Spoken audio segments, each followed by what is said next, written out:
That's youtube.com/@Senate of Virginia.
Senate Chamber.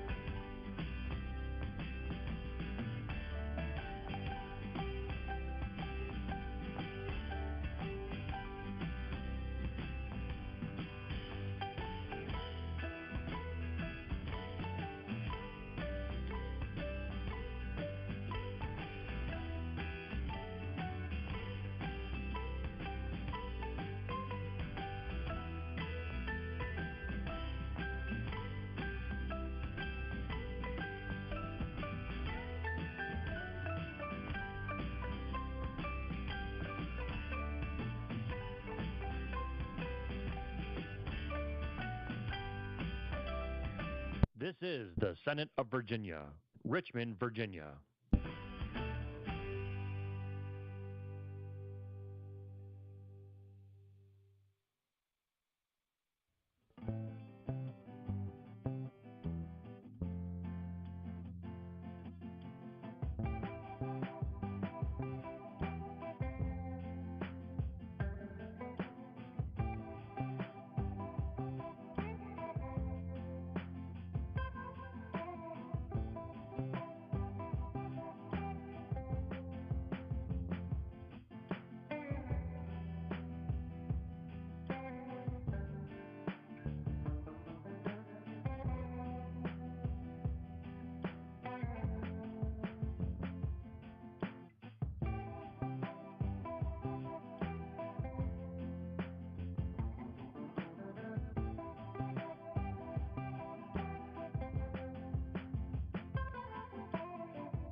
This is the Senate of Virginia, Richmond, Virginia.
Senate Chamber.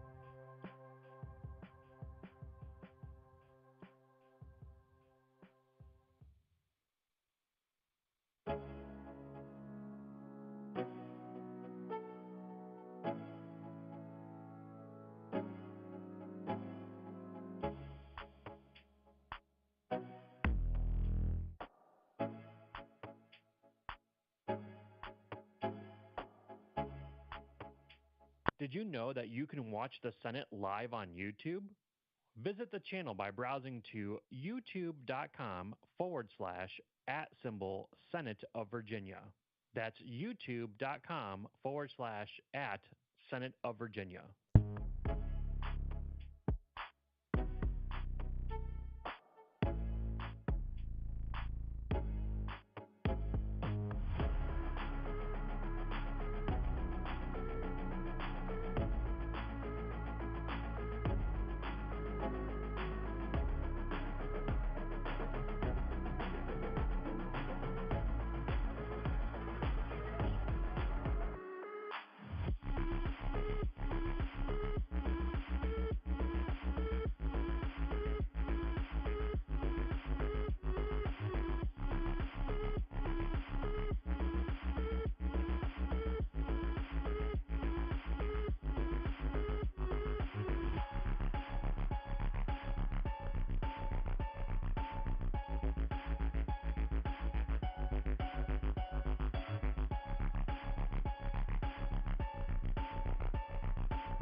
Senate Chamber.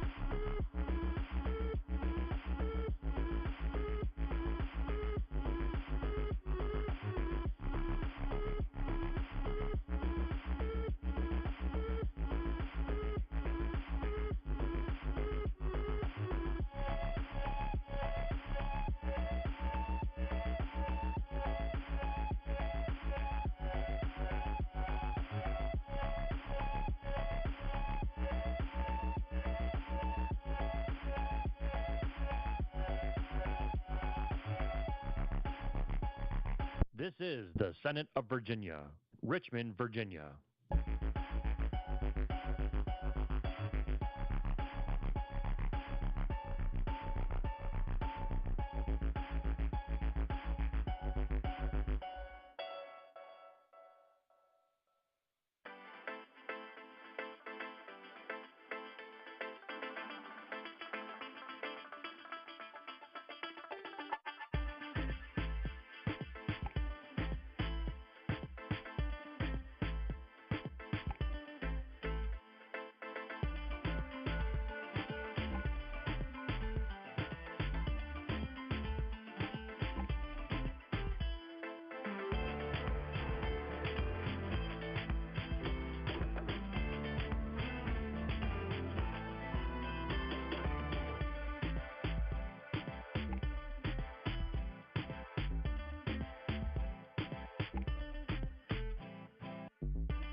This is the Senate of Virginia, Richmond, Virginia.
Senate Chamber.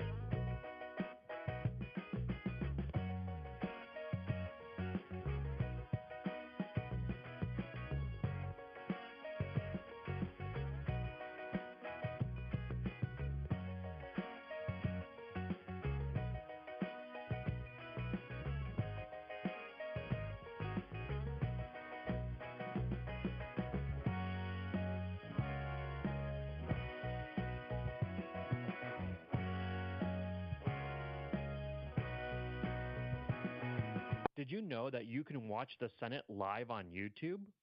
Visit the channel by browsing to youtube.com/@Senate of Virginia. That's youtube.com/@Senate of Virginia.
Senate Chamber.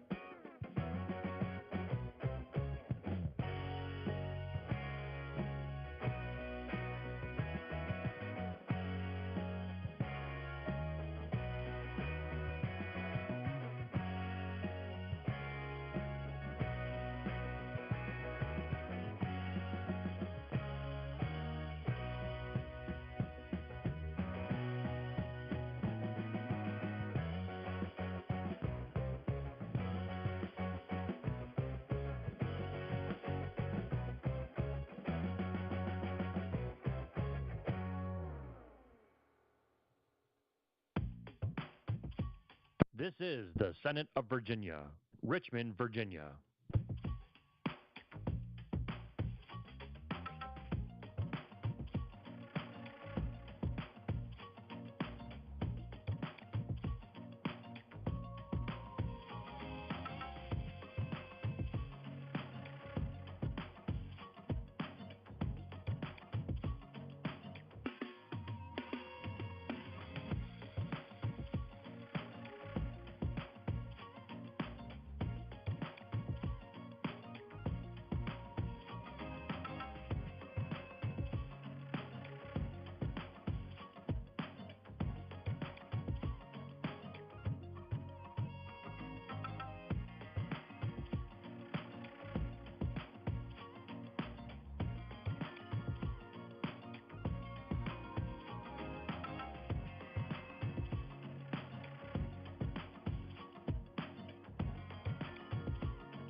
This is the Senate of Virginia, Richmond, Virginia.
Senate Chamber.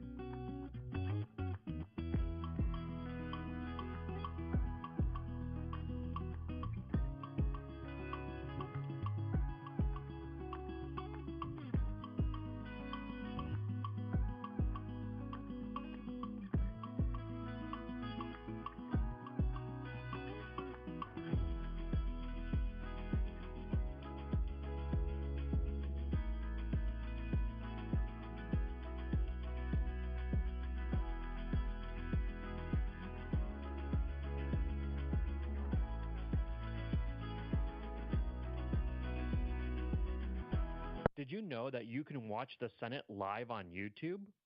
Visit the channel by browsing to youtube.com/@Senate of Virginia. That's youtube.com/@Senate of Virginia.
Senate Chamber.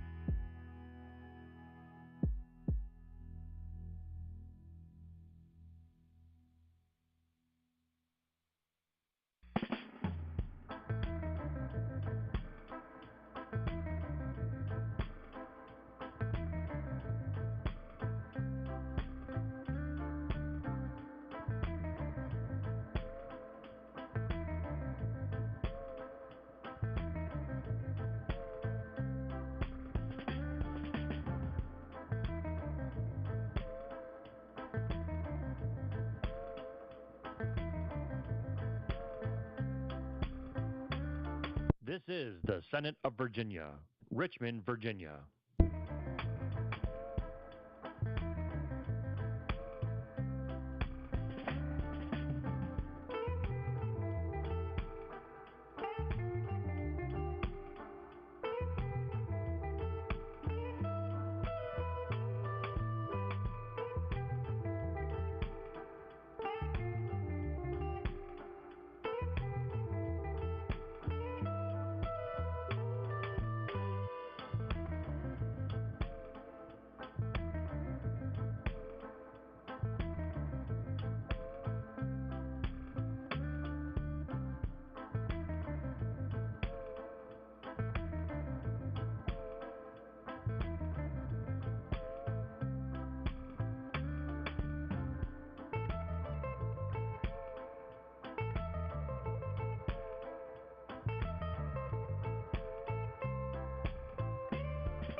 This is the Senate of Virginia, Richmond, Virginia.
Senate Chamber.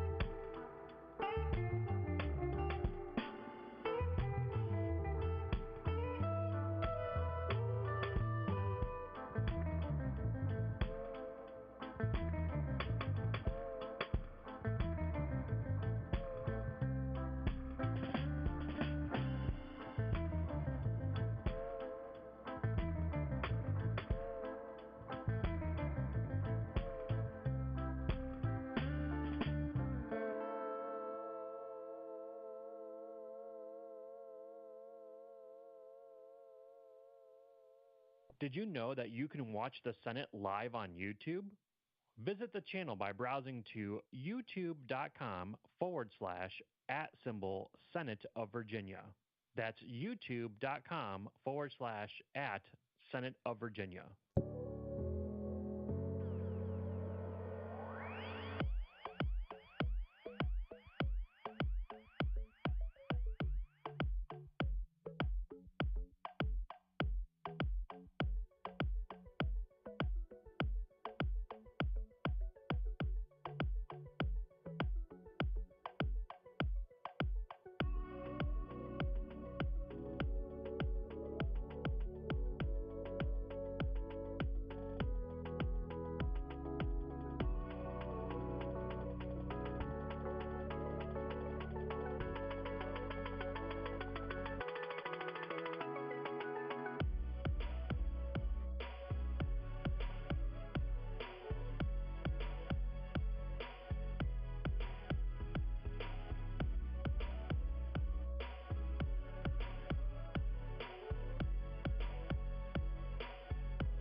Senate Chamber.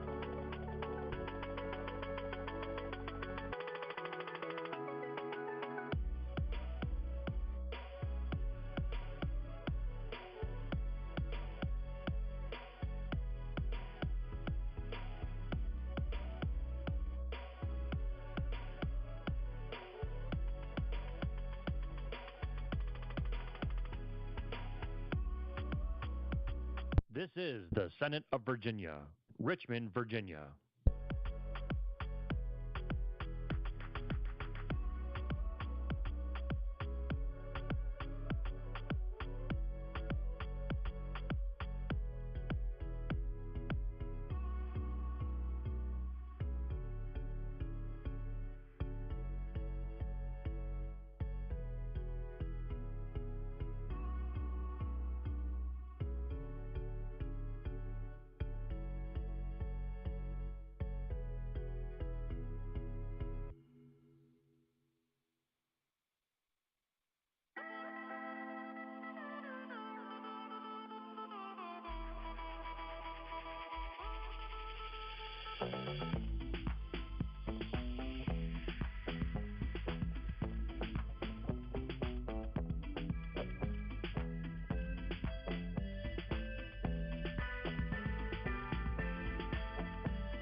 This is the Senate of Virginia, Richmond, Virginia.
Senate Chamber.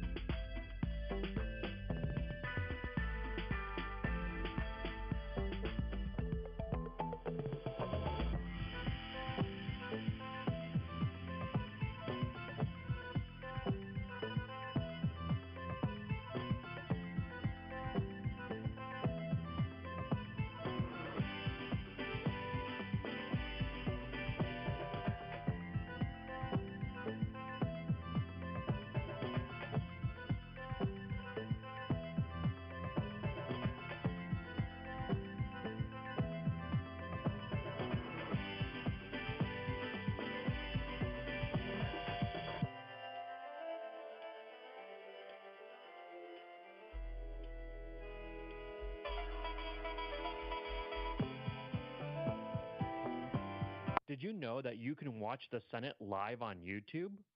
Visit the channel by browsing to youtube.com/@Senate of Virginia.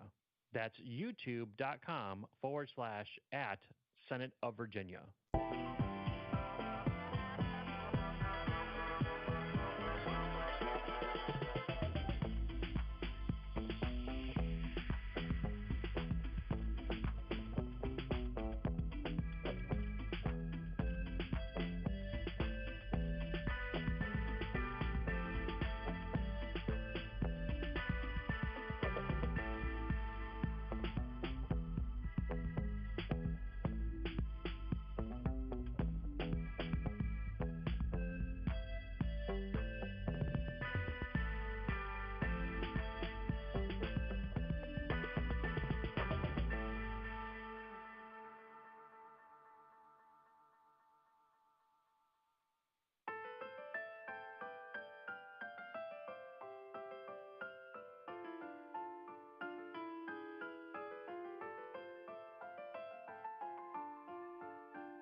Senate Chamber.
The Senate will come to order. The senators will take their seats. Those persons not entitled to the privileges of the floor will please retire to the gallery. Good morning, senators. Good morning, guests. The senators and those in attendance, if you are able, please rise.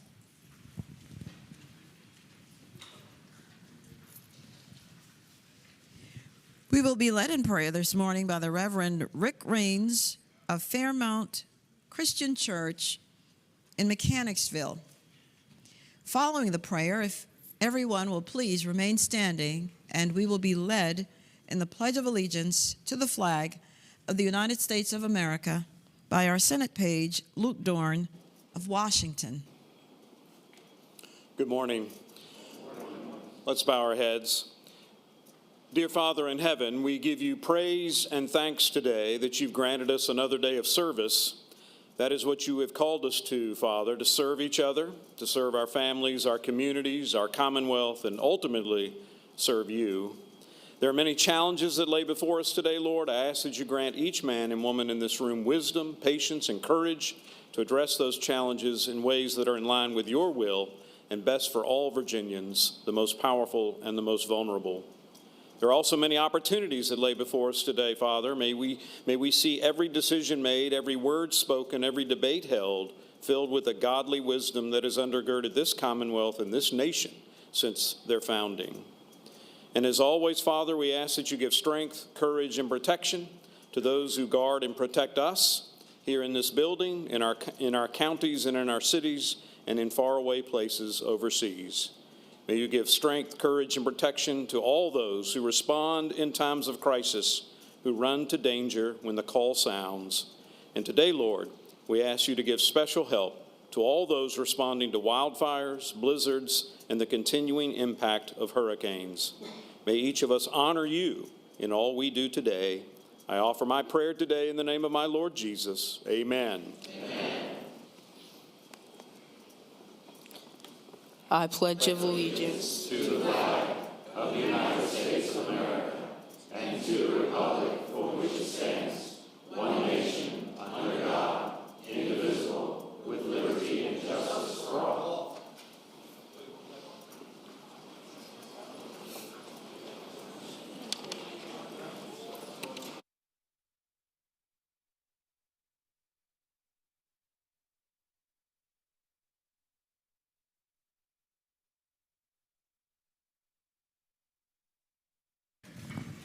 clerk will call the roll.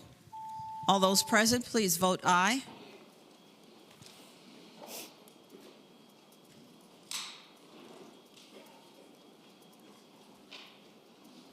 The clerk will close the roll. You have a quorum, Madam President. Senate Journal for Wednesday, January 22nd, 2025.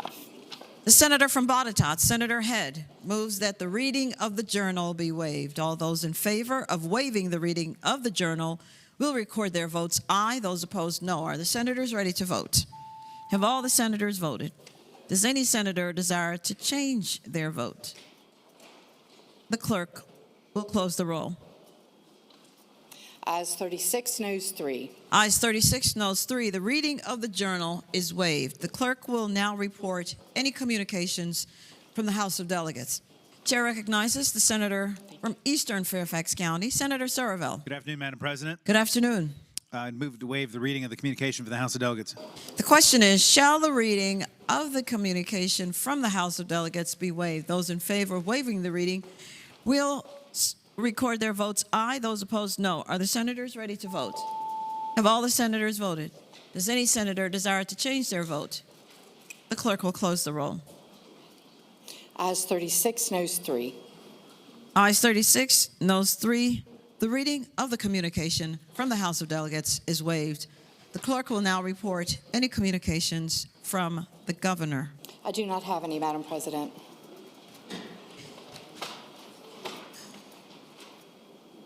Chair calls on the senator from Colonial Heights, Senator Sturtevant.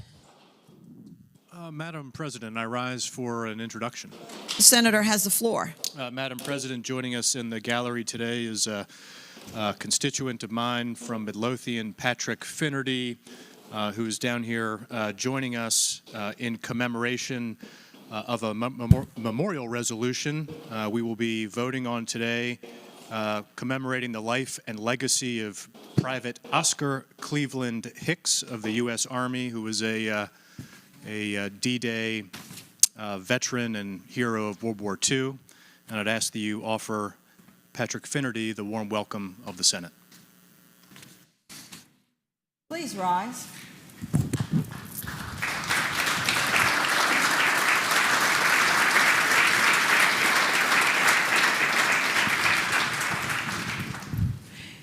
The senator will, in a minute, tell us more about your family member, and we are so glad that you are here. And with that, please remain standing. And Senator Sturtevant. Thank you, Madam President. Madam President, I'd move that the rules be suspended and that Senate Joint Resolution 285 be taken up for immediate consideration.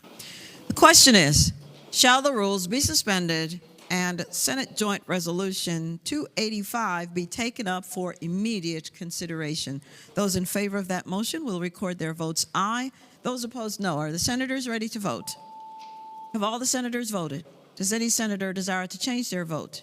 The clerk will close the roll. Ayes 39, no 0. Ayes 39, no 0. The resolution and the rules are suspended for immediate consideration of the resolution. Senator Sturtevant. Madam President, I move that the resolution be agreed to. The clerk will now read the title of the resolution. Senate Joint Resolution 285, commemorating the life and legacy of Private Oscar Cleveland Hicks, United States Army. Senator Sturtevant. Madam President, I move that the resolution be agreed to. All those in favor of agreeing to the resolution will please rise in the usual manner.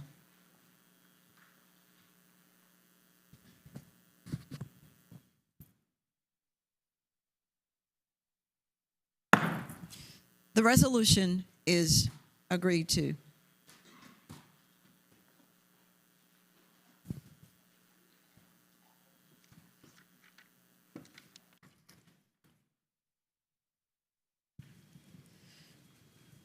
We thank you, family, for your family member, and we wish you Godspeed, and as you grieve, because you must, that you will remember the times when it was most happiest, and your grief will be less. God bless you. Guess we have now arrived at the time in our morning hour when we will find out who all of you are, and we're so glad you're here. And the procedure is that your senator will rise and tell us who you are, and if you will rise at that time, whenever you hear, maybe it's your organization or your name, rise so that we can see you. And hold your applause until I welcome you, and then we can applaud you as you so deserve. And so with that, I call on Senator McDougall, the senator from Hanover. Thank you, Madam President. Madam President, I rise for multiple introductions. The senator has the floor. Thank you, Madam President. Madam President, today we have in the gallery the Reverend Rick Rains. Rick is senior pastor at Fairmount Christian Church.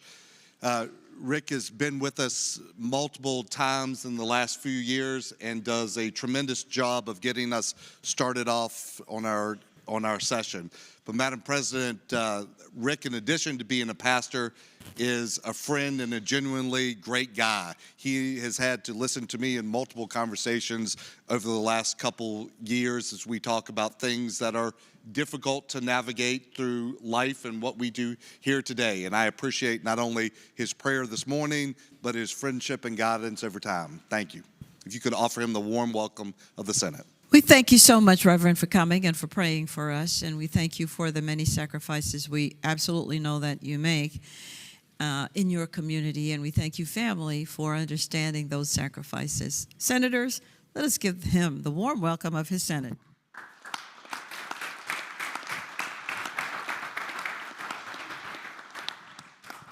Senator McDougall.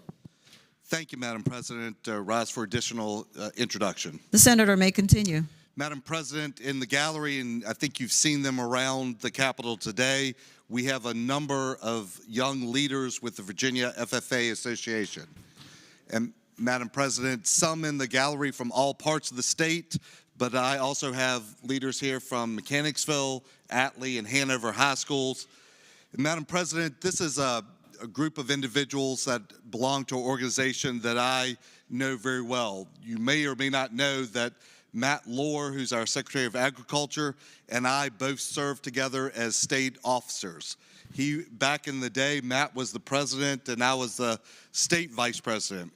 Through that organization, not only did we learn and hone our skills for agriculture, but also critical skills of leadership.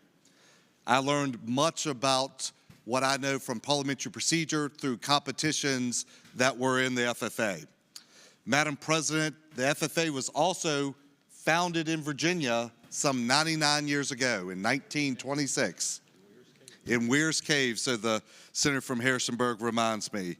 And today they have over 15,000 members in the Commonwealth that are learning science, technology, entrepreneurship, and upholding the core values of leadership, growth, personal growth, and career success. Madam President, I would ask that you offer them the warm welcome in the Senate, and for the members to remember the FFA motto of learning to do, doing to learn, earning to live, and living to serve as they continue their passion for agriculture and leadership. It is so good to look up in our gallery and see so many young faces. That means you care about your country, even at such a young age. And as I always say, you are our future, and so you must know what's going on and how we do what we do. And for you to be in leadership roles, and there's some, the rest of you are, it's admirable. And thank you for wanting to be a part of this great organization where you're learning the necessary skills that will take you throughout the rest of your life indeed. Senators, let us give them the warm welcome of their Senate.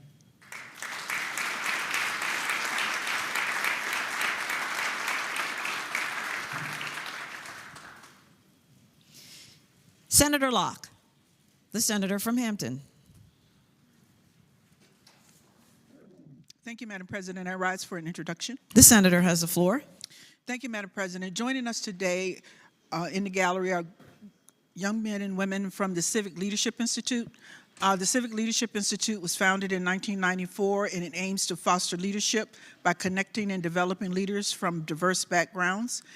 It is Civic's vision to inspire leaders to engage in public service, drive positive change and sustainable growth for the Hampton Roads region, while leveraging their leadership network to inform the public about regional potential and collaboratively develop empowered leadership for the succeeding generations.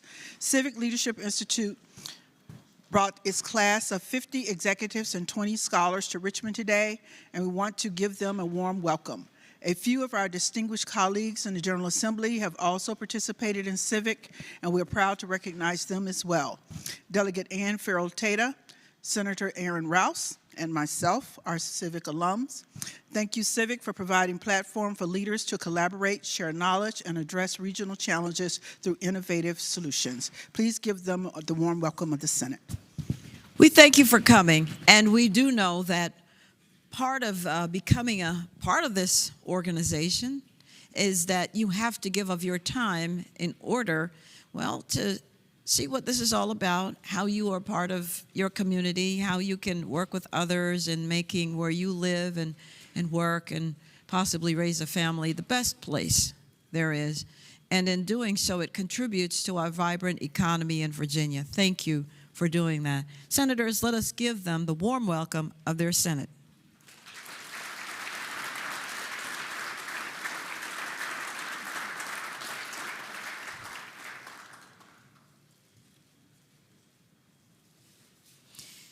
The Senator from Mecklenburg, Senator Mulcahy. Madam President, I rise for an introduction. The Senator has the floor. It is my honor and pleasure today to rise for the introduction of some dear friends of mine. If you'll rise, please, my dear friends. Today in our gallery is Jessica and Juliana Ruff. Jessica is a board-certified family nurse practitioner. She's here with other nurse practitioners today, and she is my nurse practitioner, which is probably her biggest challenge in her life. She works at Centera Clarksville Family Medicine. She's a registered rural health clinic, which is a registered rural health clinic serving her Native community. She has practiced for 14 years, focusing on quality health care to her community. Juliana Ruff is in 7th grade. She enjoys playing soccer and is eager to apply to be a page next year. So keep that in mind, Madam Clerk. It is her honor to be here. She is committed to her late grandfather, Senator Frank Ruff, and I will say that these young ladies were instrumental in the care of Senator Ruff during his illness. These are longtime friends of mine, and we're honored to have Senator Ruff's daughter-in-law or daughter-in-love and his granddaughter here today, advocating for the nurse practitioners and here to be with the senators today, and sending my love. Thank you, Madam President. We thank you for coming, but of course we know it's not your first time, and we hope it's not your last, because as you know, we continually need to hear from your particular community, the medical community, on how best we can serve you. Thank you for being there. And young lady, we knew your grandfather, and he was a great man, and we thank him for the service that he has provided here. Senators, let us give them the warm welcome of their Senate.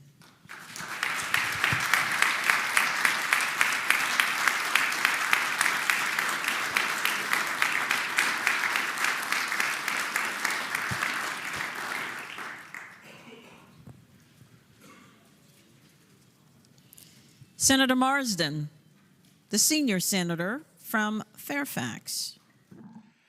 Thank you, Madam President. I rise for 2 introductions. The senator has the floor. Thank you, Madam President. Today, let me put my glasses on here. There we go. Today, I rise to introduce the Virginia Asphalt Association. Since 1952, the Virginia Asphalt Association membership has been paving the way for Virginians. The Virginia Asphalt Association is a technical trade association of asphalt paving companies from all over the Commonwealth. If you've driven a road in Virginia, no matter what part you're from, it was likely a road paved by one of the association's member companies.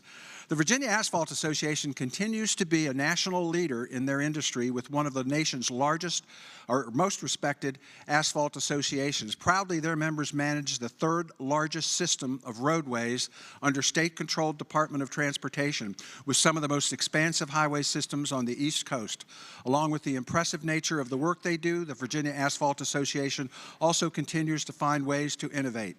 Currently, the Virginia Asphalt Association is advocating for more environmentally responsible best practices, improving safety on the roadways for their employees, and increasing the access to pathways into careers in asphalt for people of all walks of life. The Virginia Asphalt Association is in the gallery today, and I would like us to give them the warm welcome of the Senate. We thank you for coming. And being in the asphalt industry, boy, are we glad you're there because, well, when we need the roads fixed, we hate potholes.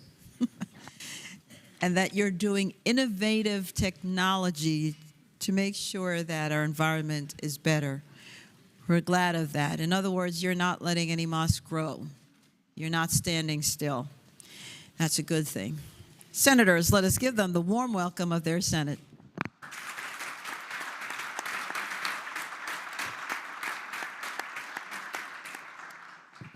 Again, Senator Marsden. Thank you, Madam President. My second introduction today, we want to recognize some hardworking young people from Y Street, the Virginia Foundation for Healthy Youth's award-winning youth-led volunteer program. They're here today to help promote Virginia Healthy Youth Day, which they're celebrating. As a member of the Board of Trustees for the Virginia Foundation of Healthy Youth, I am proud to welcome these high school students who volunteer their time across Virginia, working on projects to improve the health of all Virginians. The Virginia Foundation for Healthy Youth empowers Virginia's youth to make healthy choices by reducing and preventing youth tobacco use, substance use, and childhood obesity. Established by a resolution of the General Assembly, Virginia Healthy Youth Day is an annual event hosted by the Virginia Foundation for Healthy Youth, and it promotes healthy lifestyles for our young people, including not using tobacco products and e-cigarettes. And I would ask that we give these great young people the warm welcome of the Senate. We also thank you for coming. One thing we know is that when we are young, we think we will live forever. And so we tend not to treat our bodies as well as we should, and then we reach a certain age and wish we had. But you're starting on the good foot, and you're helping others to do so that you will live that long and healthy life. You have the habits now. Senators, we thank them, and let us give them the warm welcome of their Senate.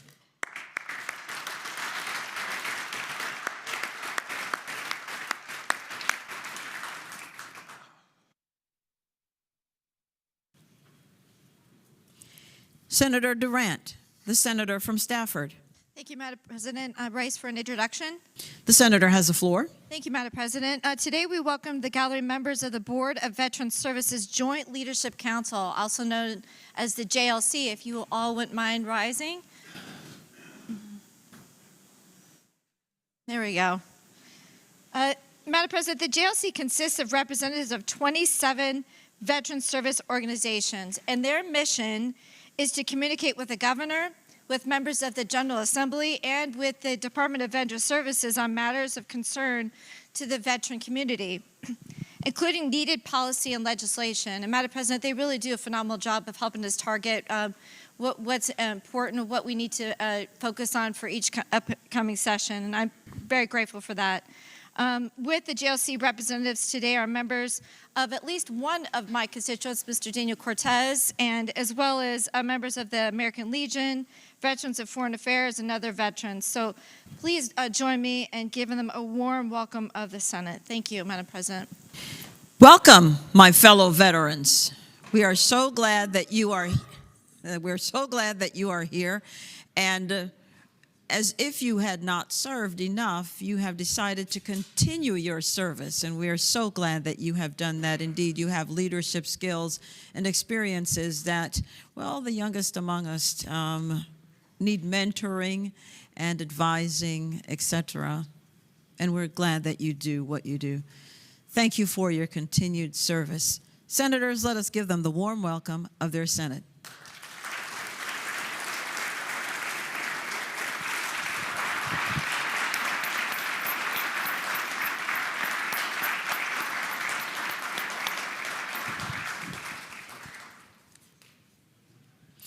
Senator Hashmi. Thank you, Madam President. I rise for 3 introductions. The senator may continue. Thank you, Madam President. And before I proceed, if I could ask that our journal report that my seatmate, Senator Boysko, is away on pressing personal business today. Thank you, Senator. The journal will so reflect. Thank you, Madam President. My first introduction is for the Virginia Council of Nurse Practitioners. So joining us in the gallery today are members of the VCNP, which is a statewide professional organization for nurse practitioners who are licensed here in Virginia. NP students and retired NPs with the purpose of, whose purpose is to create increasing awareness of nurse practitioners, the profession, and the critical role that they serve in providing quality health care to patients all across the Commonwealth. Today is the lobby day for VCNP, and their members have traveled from all across the Commonwealth to engage with our legislators and to discuss patient-centered care, which they provide to a broad range of Virginians. I ask that we give them the warm welcome of the Senate. Welcome, nurse practitioners. We are glad that you are here and that you have traveled all across Virginia. To come here means that you know that we need to know how important you are to the medical community, and we don't have enough of you. And we're so glad that you decided to take the extra step to get the extra education, because I know it is great in order to continue to help us, because one thing we know, we are going to need you. It's just a matter of when, not if. Thank you. Senators, let us give them the warm welcome of their Senate.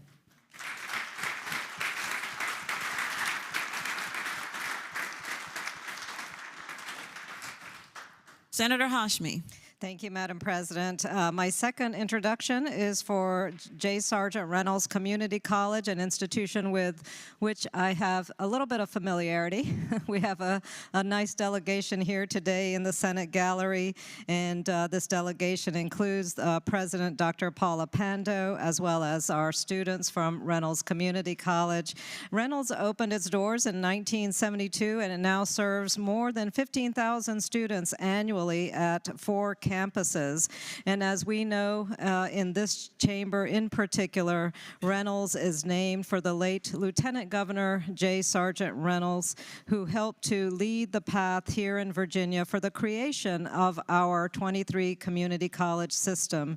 And in the General Assembly, that effort is known as one of the finest acts and the finest hours of this century. Reynolds cultivates an unwavering commitment to economic growth and workforce development for the Richmond region, and it does so by investing in state-of-the-art learning environments that are tailored to meet the high demand for skilled professionals in healthcare, manufacturing, IT, transportation, as well as transfer courses into our four-year institutions.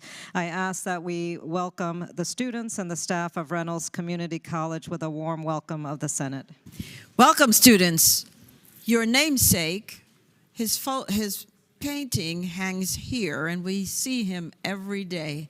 And so you know that we cannot then forget your community college. And in fact, I am a product of the community college system. What a great system it is. And we are so glad that it does exist. And we're thankful that you're availing yourselves of the necessary education so that you can move yourselves forward into a great future. Thank you for doing that. Senators and Madam President, thank you for all that you do for your students. Senators, let us give them the warm welcome of their Senate.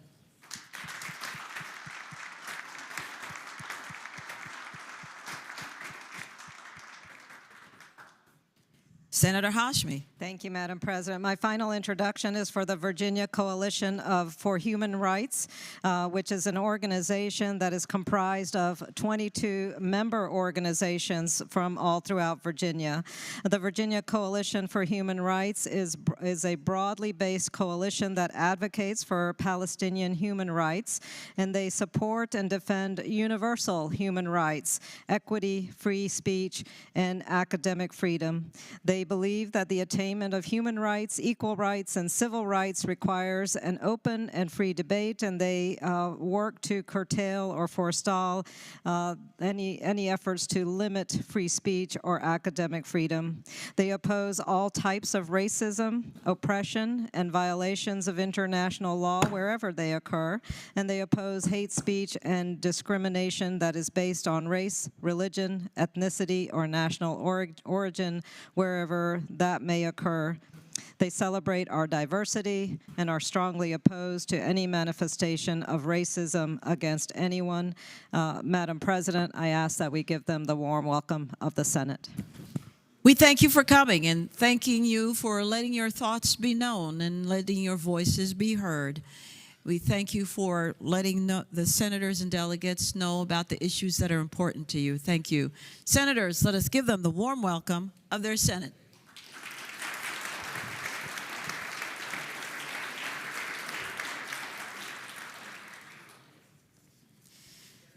Senator Hackworth, the senator from Tazewell. Thank you, Madam President. I rise for the purpose of an introduction. The senator has the floor. Madam President, today is Virginia Tech Student Advocacy Day, if they could stand. Madam President, you may have seen a lot more orange and maroon walking around in the halls today. Joining us in the gallery is a group of wonderful undergraduate students from Virginia Tech. After traveling from Blacksburg to Richmond, these students are here participating in Hokie Day, an annual day that provides students with the opportunity to visit the General Assembly to discuss their involvement and experiences at Virginia Tech, while also learning more about the state legislative process. If you see these students throughout the Capitol or have a chance to meet with them in your office, I would ask you that you give them a warm welcome. Madam President, I ask that you would lead the Senate and give them a warm welcome. Thank you. Welcome, students. I have a bone to pick with you. I do not see any orange. You must represent, after all. We're so glad that you are here, and we're so glad that you're letting us know exactly the issues that are as well important to you, as you must. I've always said at your age, this is not what I was doing, and so you're off to a good start. You are the future, and the education that you're getting will help to keep Virginia growing and thriving. Thank you. Senators, let us give them the warm welcome of their Senate.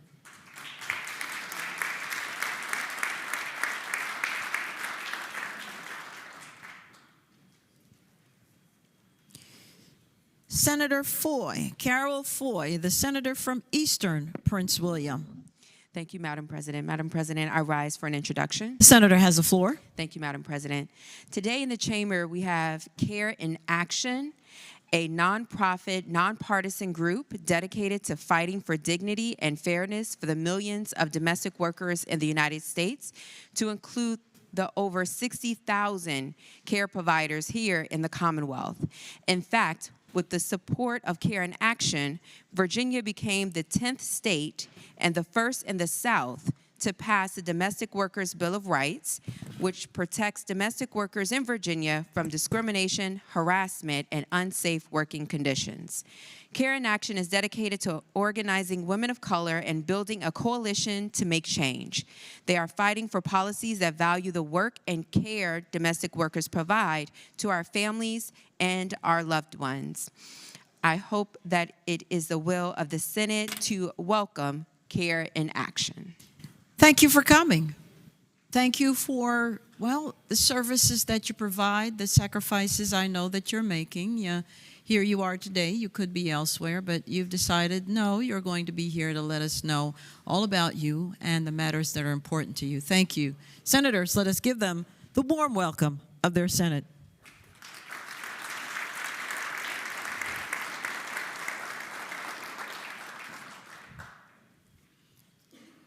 Senator Jordan,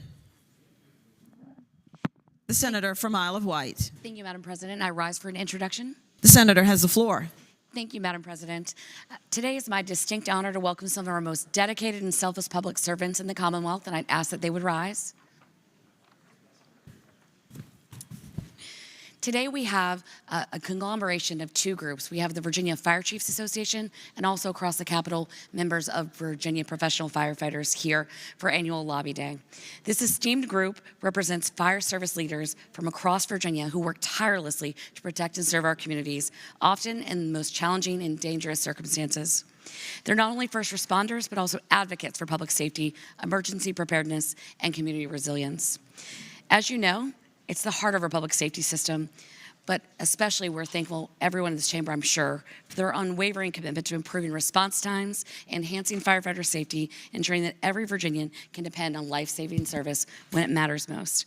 I encourage you all in this chamber to meet with them. They pass through your offices today, and with that, thank them for the critical role that they play in making sure our families, homes, and businesses are safe. With that, I hope it would be the will of this body to give them a warm welcome. We are so glad to see you.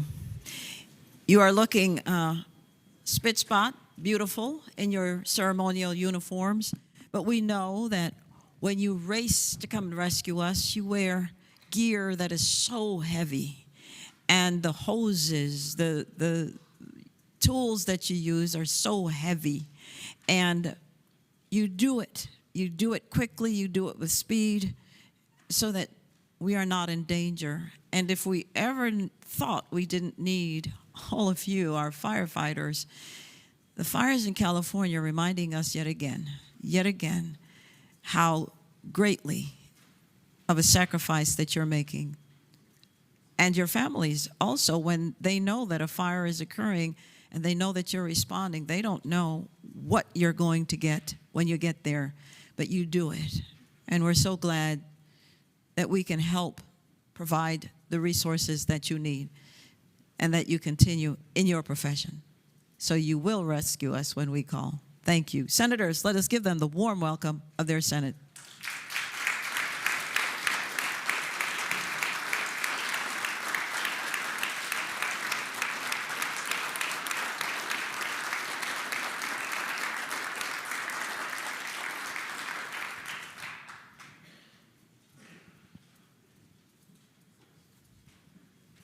Senator McPike, the senior senator from Prince William. Thank you, Madam President. Rise for the purpose of an introduction. The senator has the floor. Thank you, Madam President. Today, joining us in the gallery, and if I can ask them to stand, is our Prince William County Chamber of Commerce. Actually, Prince William Chamber of Commerce is now the largest chamber in Virginia with over 14 active members in our community. They're led by their CEO, Bob Sweeney, as well as their chairman of the board, former Board of Supervisors, and my longtime good friend, Marty Noe. This is an engaged chamber that really involves every part of our community in Prince William, and I'm just so proud and privileged to help represent a little bit of part of that. And so appreciate them, and please provide them the warm welcome of the Senate, Madam President. Welcome, Prince William Chamber. Thank you for coming. Thank you for being part of our economic development, our business community, the foundation even. You are boots on the ground. And every business, as we know, starts as a small business, every single one. And of course, you help to bring all the networks together and to celebrate each other and provide, well, educational opportunities so that we can know how to move forward, how to build the businesses so that we can create even more jobs. We're glad that you are there. Senators, let us give them the warm welcome of their Senate.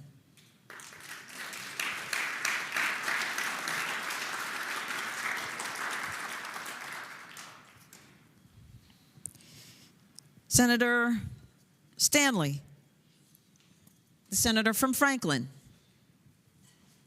Thank you, Madam President. I rise for the purposes of an introduction. The senator has the floor. Thank you. Madam President, members of this body in the gallery today, we have some pretty important people. You may have gotten an alert from the Capitol Police, which simply read, "Alert, there are McDougal's everywhere."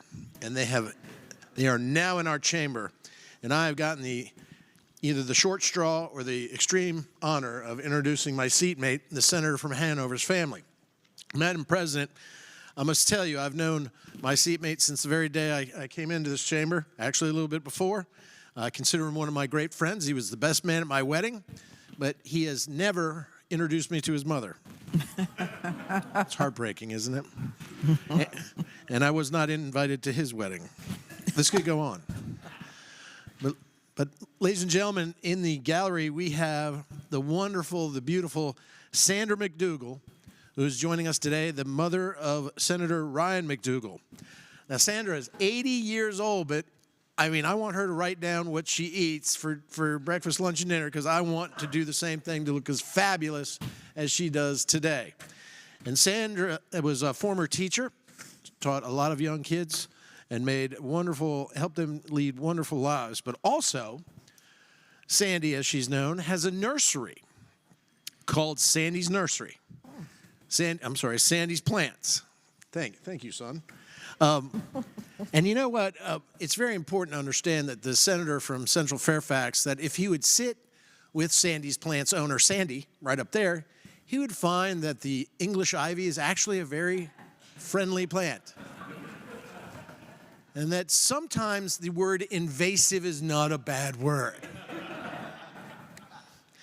Also joining Sandy today, Sandy McDougal, the mother of Ryan McDougal, is Ryan's uncle, Spencer Winfrey, her brother, if he would stand as well. He's retired from Federal Mogul, and right now he is interning or working for Ryan. He's actually meeting with constituents and discussing matters with them, so therefore people can understand him compared to Ryan sometimes.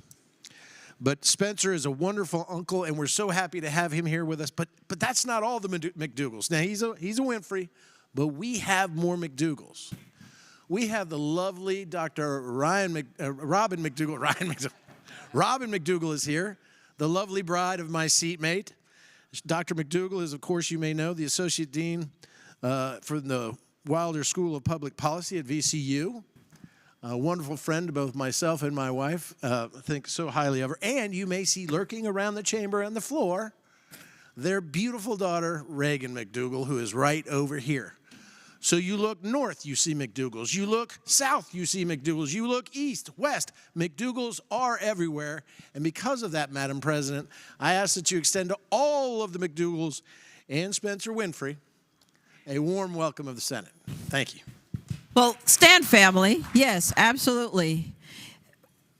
Well, if he's going to talk about how he knows Senator McDougal, I can tell you I knew him when he was much younger, because he and I were elected the very same year, 20-plus years ago. He was the youngest senator then, and, well, he's got a few gray hairs, too, now, so he's caught up. There it is. Thank you for giving him to us, and we're so glad that, well, he's able to continue to serve. And Sandra, if you can find about the kudzu, you said English ivy. Well, the kudzu is upon us, and we've got to find uses for it. Thank you very much, and I'm a gardener myself. Let us give them the warm welcome of their Senate.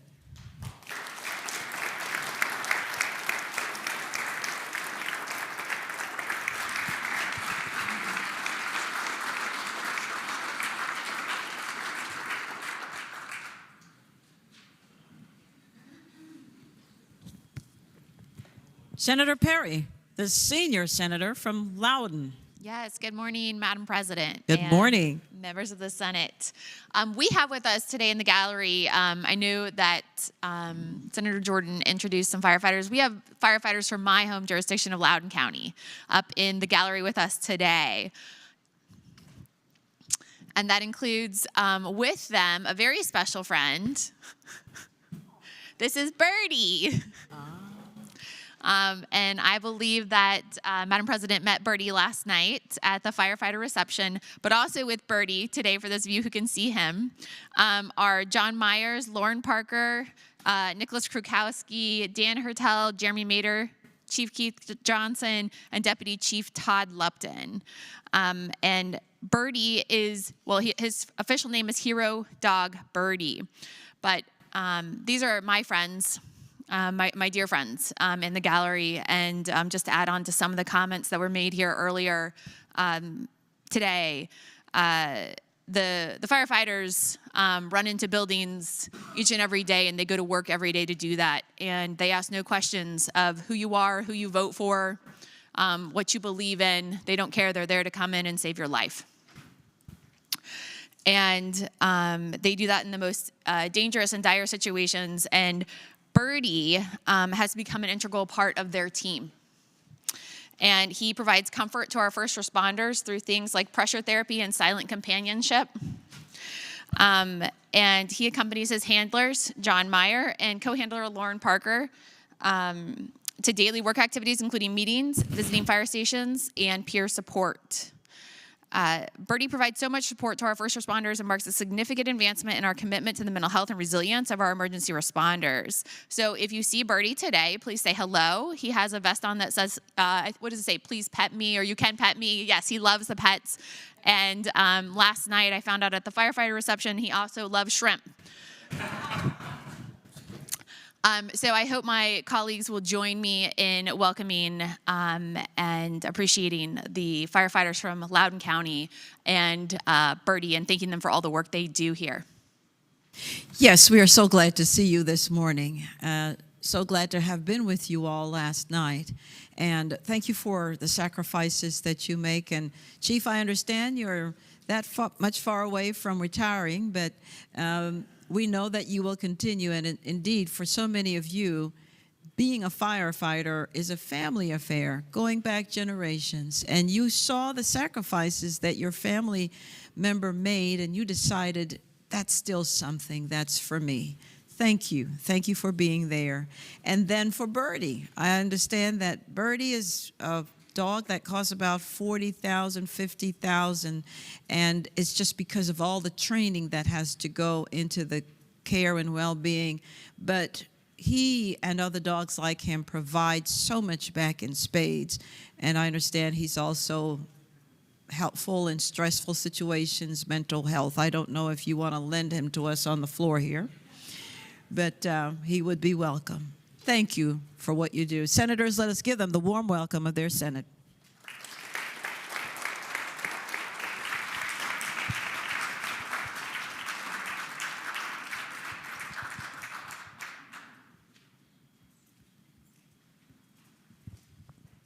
Is there any other business to come for the morning hour?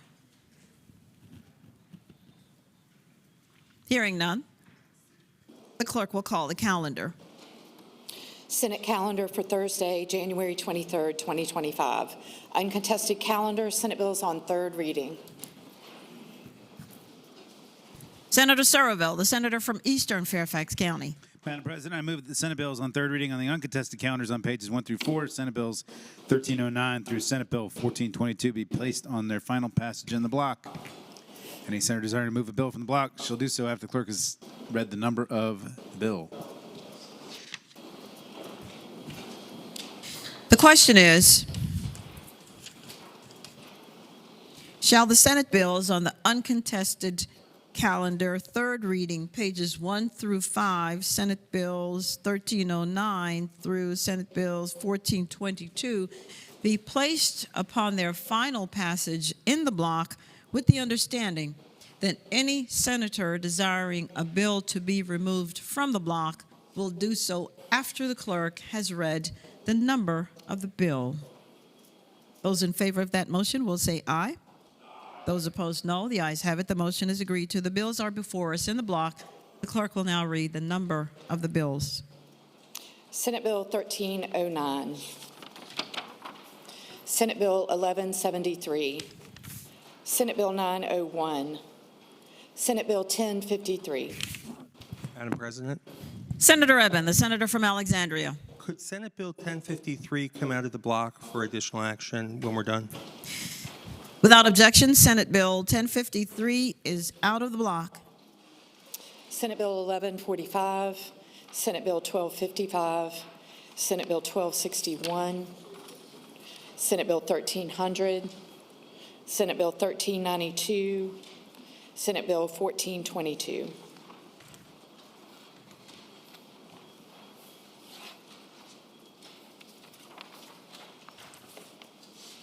question is, shall the bills in the block pass? That is, all bills except Senate Bill 1053, which is out of the block. All in favor of passage of the bills will record their votes aye. Those opposed, no. Are the senators ready to vote? Have all the senators voted? Does any senator desire to change their vote? The clerk will close the roll. Ayes 39, no 0. Ayes 39, no 0. The bills in the block pass. Returning to page 2, Senate Bill 1053, and we have a floor amendment. Senator Eben, the senator from Alexandria. Thank you, Madam President.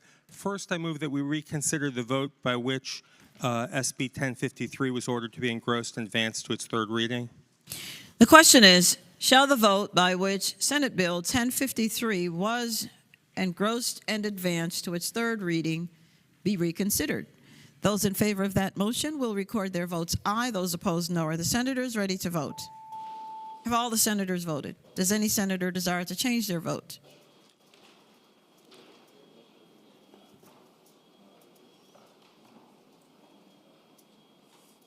The clerk will close the roll. Ayes 39, no 0. Ayes 39, no 0. The vote is reconsidered. Senator Eben. I would ask that we waive reading of the floor amendment. The question is, shall the reading of the floor amendment be waived? Those in favor will say aye. Aye. Those opposed, no. The reading of the floor amendment is waived. Senator Eben. I would move that we agree to the floor amendment and speaking to that motion. Senator has the floor. The Courts of Justice Committee's intention was to reenact the bill, but not to reenact the work group that accompanies it. So if we adopt this floor amendment, what it would do is still require the bill be reenacted, the provisions in 801-46 and 18.2-213.3, but that the work group could proceed in the interim. And that's the effect of the floor amendment. I would move that it pass. The question is, shall the floor amendment be agreed to? Those in favor will say aye. Aye. Those opposed, no. The floor amendment is agreed to. Senator Eben. I would move that we engross the bill and advance it to its third reading. The question is, shall the bill now be engrossed and advanced to its third reading? Those in favor will say aye. Those opposed, no. The bill is engrossed and advanced to its third reading. Senator Eben. I would move that we suspend the rules, dispense with the third constitutional reading. The question is, shall the rules be suspended and the third constitutional reading of the bill be dispensed with? Those in favor of that motion will record their votes aye. Those opposed, no. Are the senators ready to vote? Have all the senators voted? Does any senator desire to change their vote? The clerk will close the roll. Ayes 39, no 0. Ayes 39, no 0. The rules are suspended and the third constitutional reading of the bill is dispensed with. Finally, Senator Eben. Thank you, Madam President. I would move that this bill on the uncontested calendar pass. I don't know if I need to speak to that. The senator has the floor. This bill was a recommendation of the Joint Commission on Technology and Science, however, dealing with synthetic media and its use in fraud or slander or libel. And the Courts Committee had asked that the Boyd's Grave Commission look at this last year. They haven't done it yet. So this gets notice out there about the policy and sets up a work group to look at the topic in the interim. Again, I renew my motion the bill pass. The question is, shall the bill pass? Those in favor of passage will record their votes aye. Those opposed, no. Are the senators ready to vote? Have all the senators voted? Does any senator desire to change their vote? The clerk will close the roll. Ayes 39, no 0. Ayes 39, no 0. The bill passes. Regular calendar, Senate bills on third reading.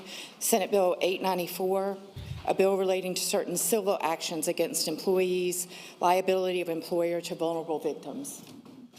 Senator Perry, the senior senator from Loudoun. Madam President, I'd ask that bill go by for the day. Without objection, Senate Bill 894 goes by for the day. Senate Bill 918, a bill relating to driving under the influence. Senator Stewart, the senator from King George. Thank you, Madam President. Move the bill pass and speaking to that. Senator has the floor.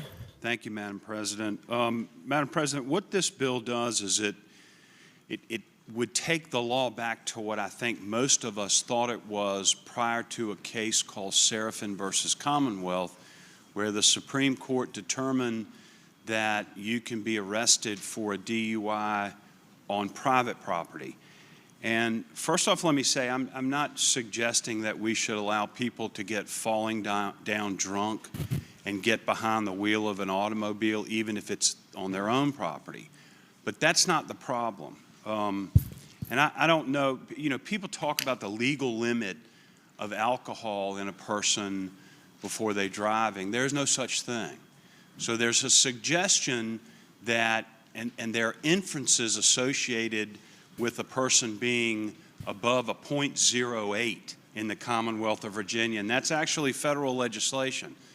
But the fact of the matter is, you can be a .02 and get arrested for a DUI, which could be one beer, one glass of wine. And I'm not debating that. I'm just trying to explain how the law really works. Likewise, you could be twice the legal limit and you could be innocent. So most often, it all comes down to how you behave, what your reflexes are like, if you're able to talk intelligently, if you can walk, talk, and do what you're supposed to do when you've not had anything to drink. And it's less about this .08 or .02 or anything like that. The problem we have here is, and this is more of a suburban issue than a rural issue because our driveways are too long. Police can't see us where we live. We live way off the road. But if you live in a suburb, for example, and your car's right in front of your house, and you're in that car, you don't even have to have it on. All you have to do is have control of the keys under the definition of control under DUI law. And you've been drinking, the officer can do a welfare check, he can drive into your home, he can do a welfare check, and he can arrest you for DUI.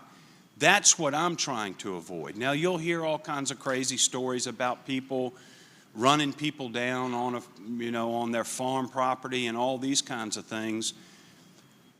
But at the end of the day, if you're not hurting anybody on your own private property, you should be able to have a beer and turn your car on and listen to the radio. And this was the case I had. I had a guy who lived in a neighborhood, and they were watching football. It was really cold. His wife did not allow him to smoke in the house.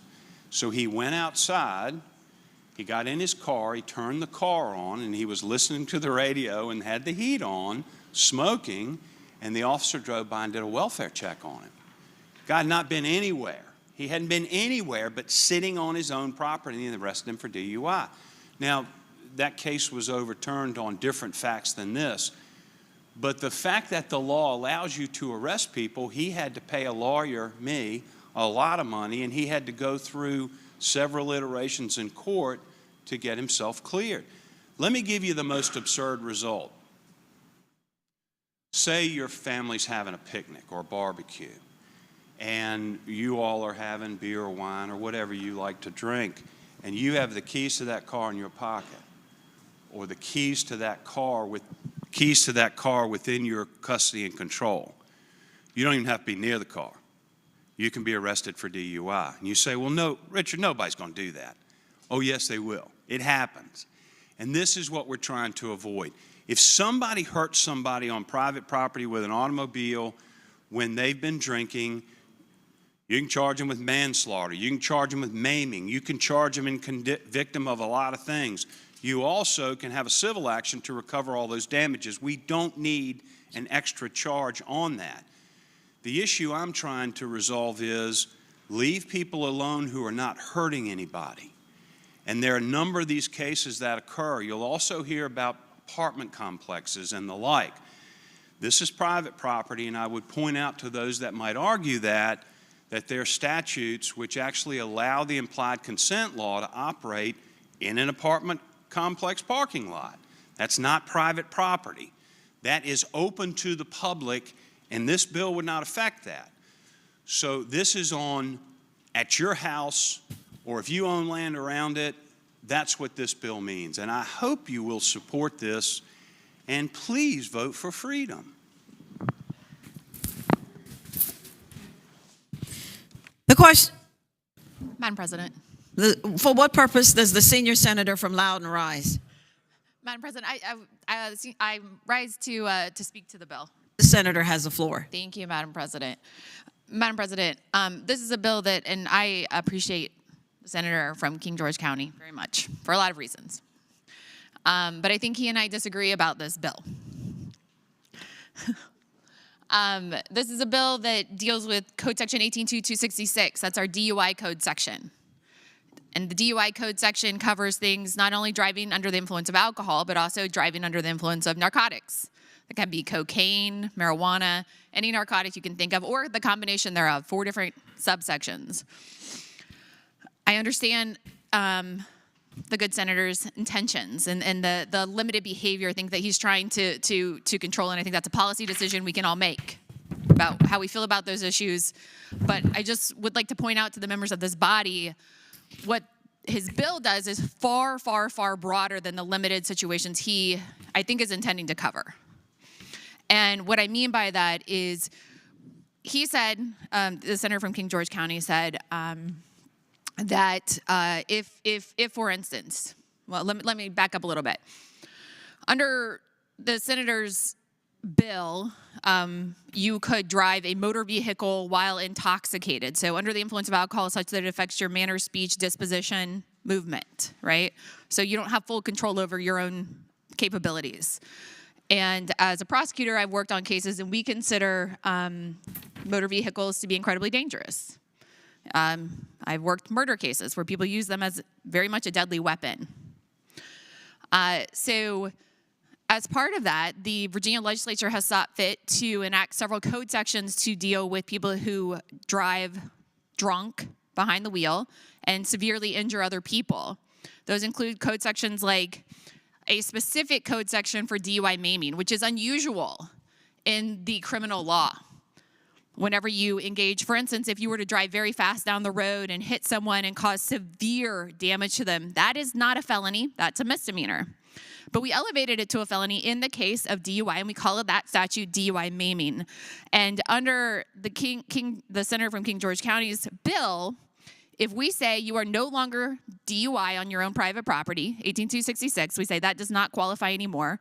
I can read to you all from 18.251.4. And it says, any person who as a result of driving while intoxicated in violation of 18.266 in a manner so gross, wanton, and culpable as to show reckless disregard for human life, unintentionally causes the serious bodily injury of another person is guilty of a Class 6 felony. Since you are no longer guilty of 18.266, you are also not guilty any longer of 18.251.4 DUI maiming, which means you could run over a 2-year-old toddler in your yard, in your driveway, cause significant bodily injury to them, and you would not be charged with DUI maiming. Now, this is also true. We also have another code section, 2 more code sections actually, in the code, and they deal with 2 additional offenses that also deal with DUI. We have specific carve-outs for them, and they are involuntary manslaughter and aggravated involuntary manslaughter, both tied specifically to DUI.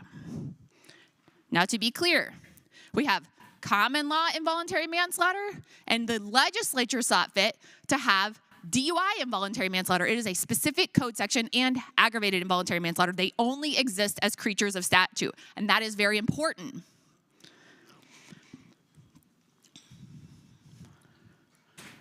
And it is very important because what those code sections say, again, you have to be any person who as a result of driving under the influence of violations of clauses 2, 3, and 4 of 18.266, you're no longer guilty of them anymore under the senator's statute. So therefore, when you kill someone, I would argue he's also invalidating that involuntary manslaughter statute. And aggravated involuntary manslaughter, the further down that code section, in addition, if the conduct of the defendant was so gross, wanton, and culpable, again, you have to be DUI, as to show reckless disregard for human life, he shall be guilty of aggravated involuntary manslaughter, a fine punishable by up to 20 years.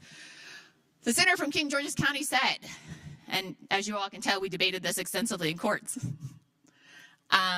He said, well, you could still charge involuntary manslaughter, common law involuntary manslaughter. That's what he said.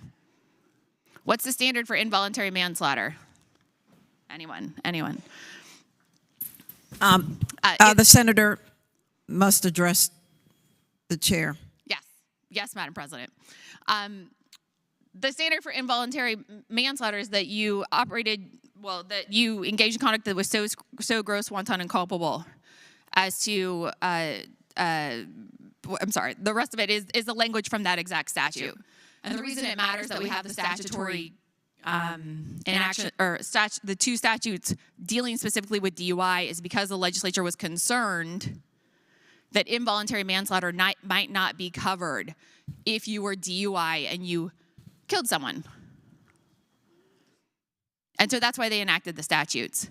Now, I'll say that I don't think that that's what the senator from King George intends. I think he's trying to cover if you go out to your car and sit and listen on the radio to someone, to the radio or the sports game or whatever while you're intoxicated or while you've been, I guess, maybe using cocaine or something like that. All that conduct would be covered. But his statute is far broader than that. And what I worry about is the unintended consequences from such a broad statute for the 2-year-old playing in the driveway and the person who's drunk that we've now made it lawful for them to operate a motor vehicle who accidentally reverses over that child. And so for those reasons, I don't think this is a good public policy. I haven't taken any issue with the senator from King George County as a general rule. And I certainly understand what he's trying to achieve here. I just think that his statute is overly broad, although not intended, I don't think, for any malicious purpose. Thank you, Madam President. Again, Senator Stewart, the senator from King George. Thank you, Madam President. If no one else wishes to speak, I thank the senator from Loudoun. That was spoken like a true prosecutor. Madam President, the only thing I would say is, years ago, this General Assembly adopted a policy that said we're not going to allow people to drink and drive on the roads of the Commonwealth. On the roads of the Commonwealth. And somehow or another, the Supreme Court a few years ago, except for Justice Kinzer got it right. She dissented. It was a very well thought out dissent, but she was not the majority on the court. They decided that they were going to extend this from the public roads of the Commonwealth to your private driveway and your yard. I don't think anybody ever intended for that to happen. All of the things that the senator from Loudoun said are relative, they're true, but you can still charge somebody who does any of the crimes that she talked about, just not under the DUI statute. It has nothing to do with that. We ought to let people, responsible people, and if they're not responsible and they get out on the highway, they're going to get arrested for it. But if they're on their own property in their own yard, we should not bother them. It really is none of our business, and we shouldn't be intruding into their private property to arrest them for DUI.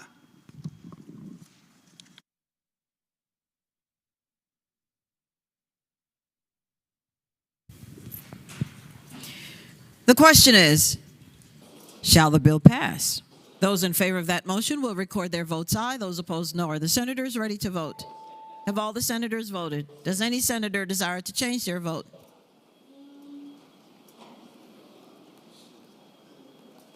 The clerk will close the roll.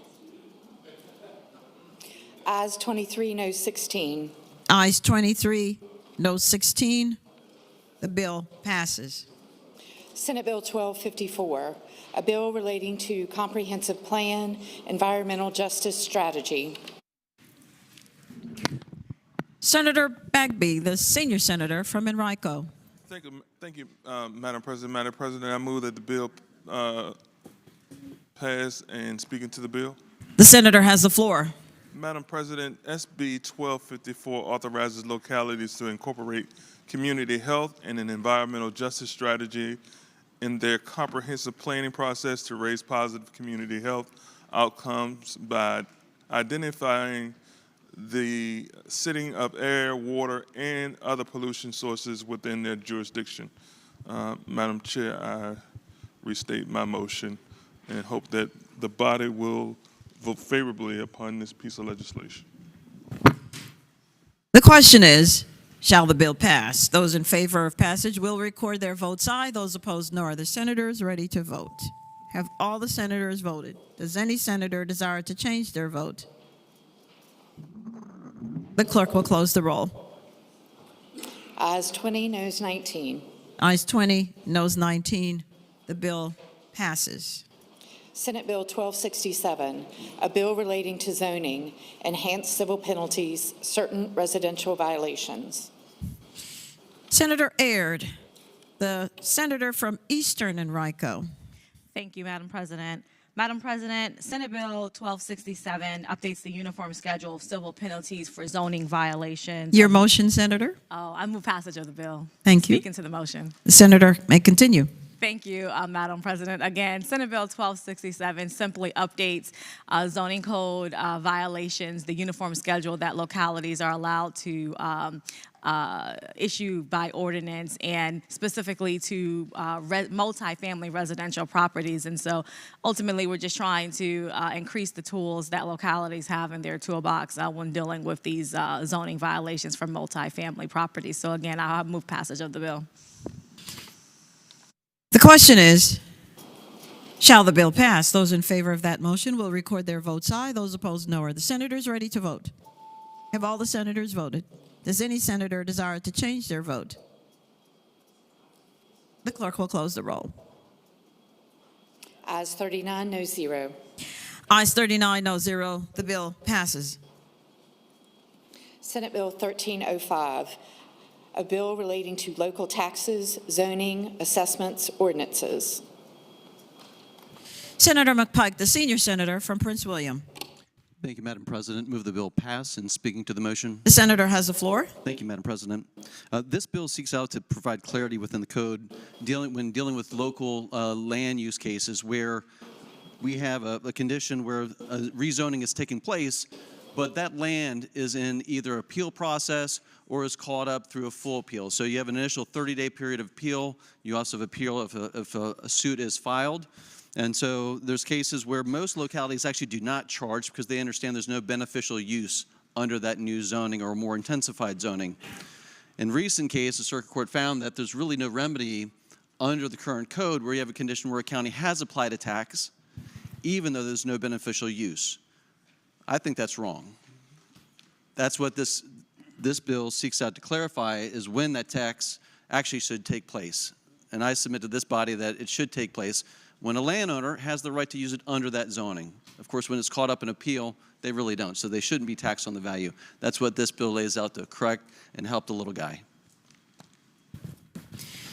Senator Rome, the senator from Western Prince William. Thank you, Madam President. Madam President, I rise to speak to the bill. The senator has the floor. Thank you, Madam President. Madam President, I have a number of concerns with this piece of legislation because, number one, the properties in question lie entirely in the 30th district that I represent. Number two, here, the issue that we're dealing with is going to create a precedent by which any time that a landowner has a tax assessment dispute with your local government or my local government or any other local government for that matter, that they're going to expect, hey, is the General Assembly going to come in and get themselves involved with this one way or the other?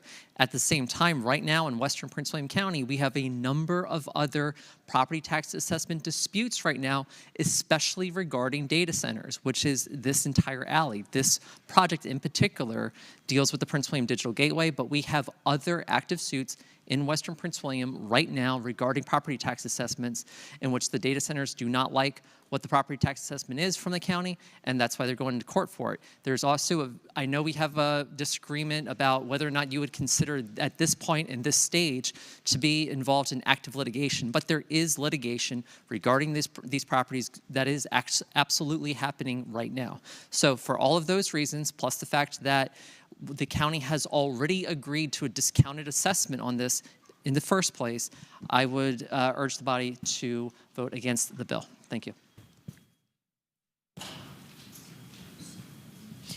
Again, Senator McPike. Thank you, Madam President. If no one else wishes to speak. The senator has the floor. I appreciate it, and I appreciate my good friend from Western Prince William. And I think when one applies a discount, and that discounted rate is still $120,000, $200,000 tax bill, I think it's a little perturbing to say, don't worry, we gave you a discount, even though your taxes one year were at $4,000, this year they're at $120,000. $120,000, some multiple hundreds of thousands of dollars. That's the discount we're talking about. Now, a lot of folks that have ag farm, they have wealth in the land, but not cash. And that's the condition that these folks find themselves, is literally having hundreds of thousands of dollars of bills with no beneficial use. And now the weight of the government is coming down on them. When you look at county after county, I called around to check, no one else does this. No one else taxes until a use can actually be applied. So to me, this is fundamentally about fairness, not whether I agree or disagree with the underlying zoning case. And there is ongoing, but the question for this in this circuit has been asked and answered. There's no open court case on this. For what purpose does the senator from Charlottesville rise? To ask Madam President, I rise to ask the gentleman a question. Ask him if he'll yield for a question. Will the senior senator from Prince William yield? The senator yields. Senator from Charlottesville has the floor. I will say to the gentleman, look, I'm looking on the fourth page on lines 182 forward, and the gentleman referred to a zoning case. I would ask him if any such application for an assessment correction pursuant to 58.1-394, 3984, which is pending. Has an application before the circuit court been filed? Senator McPike has the floor. Madam President, if the gentleman could clarify the question of what appeal or what other conditions the gentleman's trying to ask about. Senator from Charlottesville. Madam President, may I ask another question? Will the senator yield for another question? The senator yields. Senator from Charlottesville. Madam President, I would say that I'm asking specifically about the language on lines 182 forward. Is there an injunction or a request for an assessment correction filed pending in the Circuit Court of Prince William County? Senator McPike. Madam President, the Circuit Court has been and asked and answered that question back in December and said the Circuit Court has no ability to act on this because the code is currently silent. So the Circuit Court has been asked and answered that it's up to the General Assembly to define when tax should take place. In other words, affirmatively, under your current conditions, you only have a process in your locality to appeal to your local appeals board for your real estate tax. That's the only remedy you have. And when it brought to the Circuit Court, they looked at the code and said, we have nothing to act on based on what's here. This code section seeks to correct that out. The senator from Charlottesville. The gentleman yield for one last question. The Senator McPike yields. Senator Deeds. So, Madam President, I would ask the gentleman if I'm correct in hearing him that there is no action pending today, but there has been an action. Senator McPike has the floor. Madam President, not to my knowledge, I'm sure somewhere across the Commonwealth there is an action because there's actions like this all the time in terms of people challenging. So I think the General Assembly would always have some sort of pending question out there, but I have no knowledge of specific case to the gentleman. Senator Stewart, the senator from King George. The gentleman yield for question. Will the senior senator from Prince William rise and yield? I yield. The senator yields. Senator from King George. Thank you, Madam President. I'm going to support the senator's bill, but I'm just curious. He may want to give some thought to this. I think this bill actually restates current practice and probably what the state of the law is anyway in Virginia. I may be wrong, but this is certainly how people generally do it. But I'm wondering if the senator has considered the fact by putting it in this statute, this may impact vested rights. And what I mean by that is there may be an argument by creative lawyers in various jurisdictions, particularly up north, to say that you no longer have the vested right in your zoning classification and the locality can turn around and zone it back to ag or whatever it was before. And the senator may want to look into that as this goes through the process. Senator McPike has the floor. Thank you, Madam President. To address the senator's question briefly. The senator may continue. Thank you. So it's a good question. I think the gentleman would be right under the original draft of the bill. And so the original provisions as set out would have potentially impacted others. That was removed in the substitute to exactly avoid the condition he described. And so he may have had heard from some concern. I also spoke and reached out to people about that technicality of how it could be applied, and that's why in the substitute we removed the initial top section of the bill to avoid that condition, Madam President.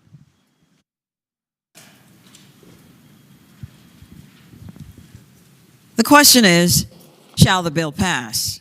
Those in favor of that motion will record their votes aye. Those opposed, no. Are the senators ready to vote? Have all the senators voted? Does any senator desire to change their vote?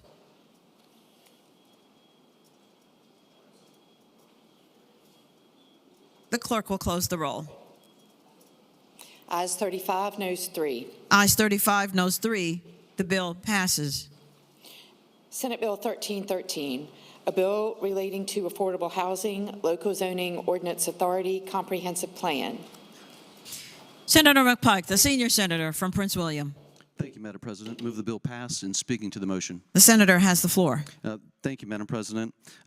Senate Bill 1313 is a bill that this body has seen last year.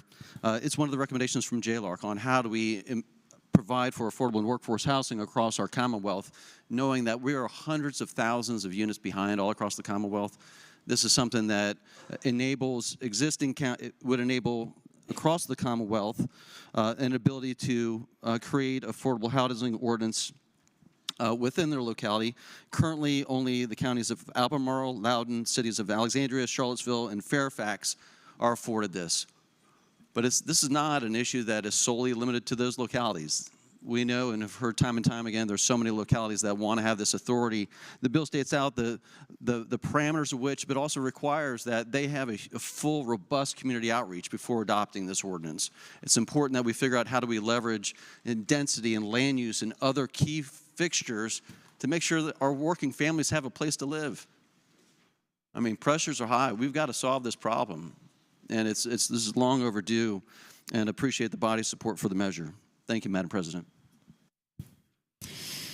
The question is, shall the bill pass? Those in favor of that motion will record their votes aye. Those opposed, no. Are the senators ready to vote? Have all the senators voted? Does any senator desire to change their vote?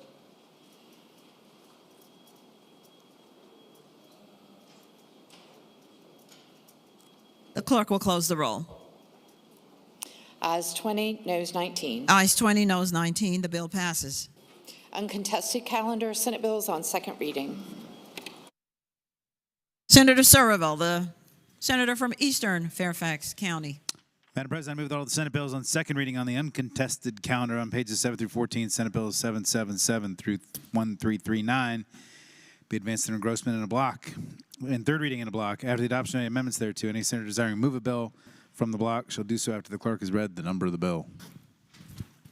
The question is, shall all Senate bills on second reading on the uncontested calendar, pages 7 through 14, Senate Bills 777 through Senate Bill 1339, be engrossed in advance to their third reading in the block, with the understanding that any senator desiring a bill to be removed from the block will do so after the clerk has read the number of the bills. Those in favor of that motion will say aye.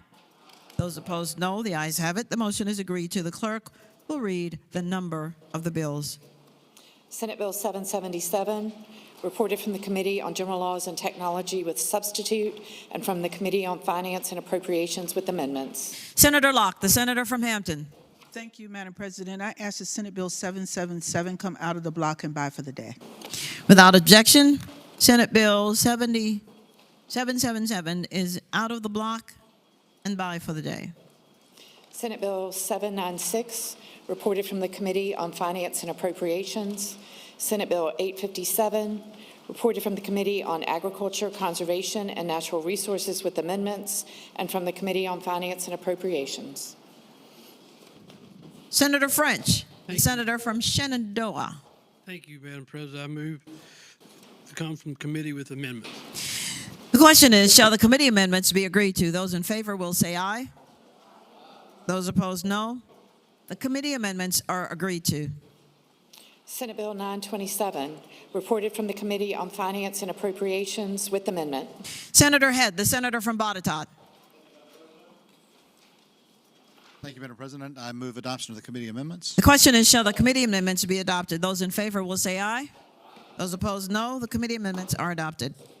Senate Bill 950, reported from the Committee on Finance and Appropriations with amendment. Senator McDougal, the senator from Hanover. Thank you, Madam President. Madam President, I move the committee amendment be accepted. The question is, shall the committee amendments be accepted? Those in favor will say aye. Those opposed, no. The committee amendments are accepted. Senate Bill 1142, reported from the Committee for Courts of Justice with a substitute and from the Committee on Finance and Appropriations with amendments. Senator Obenchain, the senator from Rockingham. Madam President, I would move that the Courts of Justice substitute be agreed to. The question is, shall the substitute from Courts of Justice be accepted? Those in favor will say aye. Those opposed, no. The substitute is accepted. Senator Obenchain. Madam President, I move that the finance amendments be agreed to. The question is, shall the committee amendments from Finance be agreed to? Those in favor will say aye. Those opposed, no. The amendments are agreed to. Senate Bill 1154, reported from the Committee on Commerce and Labor. Senate Bill 1159, reported from the Committee on Commerce and Labor with amendment. Again, Senator Obenchain, the senator from Rockingham. Madam President, I move the committee amendment be agreed to. The question is, shall the committee amendments be agreed to? Those in favor will say aye. Those opposed, no. The committee amendments are agreed to. Senate Bill 1195, reported from the Committee on Finance and Appropriations. Senate Bill 1201, reported from the Committee on Finance and Appropriations. Senate Bill 1215, reported from the Committee on Commerce and Labor with substitute. Senator Pekarsky, the senator from Western Fairfax County. Thank you, Madam President. I move that the committee substitute be agreed to. The question is, shall the substitute be agreed to? Those in favor will say aye. Those opposed, no. The substitute is agreed to. Senate Bill 1292, reported from the Committee on Finance and Appropriations with a substitute. Senator Durant, the senator from Stafford. Madam President, I move that the committee substitute be agreed to. The question is, shall the substitute be agreed to? Those in favor will say aye. Those opposed, no. The substitute is agreed to. Senate Bill 1311, reported from the Committee on Commerce and Labor. Senate Bill 1314, reported from the Committee on Commerce and Labor with amendments. The senior senator from Prince William, Senator McPike. Thank you, Madam President. Move the committee amendments be agreed to. Question is, shall the amendments be agreed to? Those in favor will say aye. Those opposed, no. The committee amendments are agreed to. Senate Bill 1339, reported from the Committee on Commerce and Labor. Senator Marsden, the senior senator from Fairfax. Thank you, Madam President. Could Senate Bill 1339 come out of the block, go by for the day for a slight friendly amendment? Without objection, Senate Bill 1339 is out of the block and by for the day.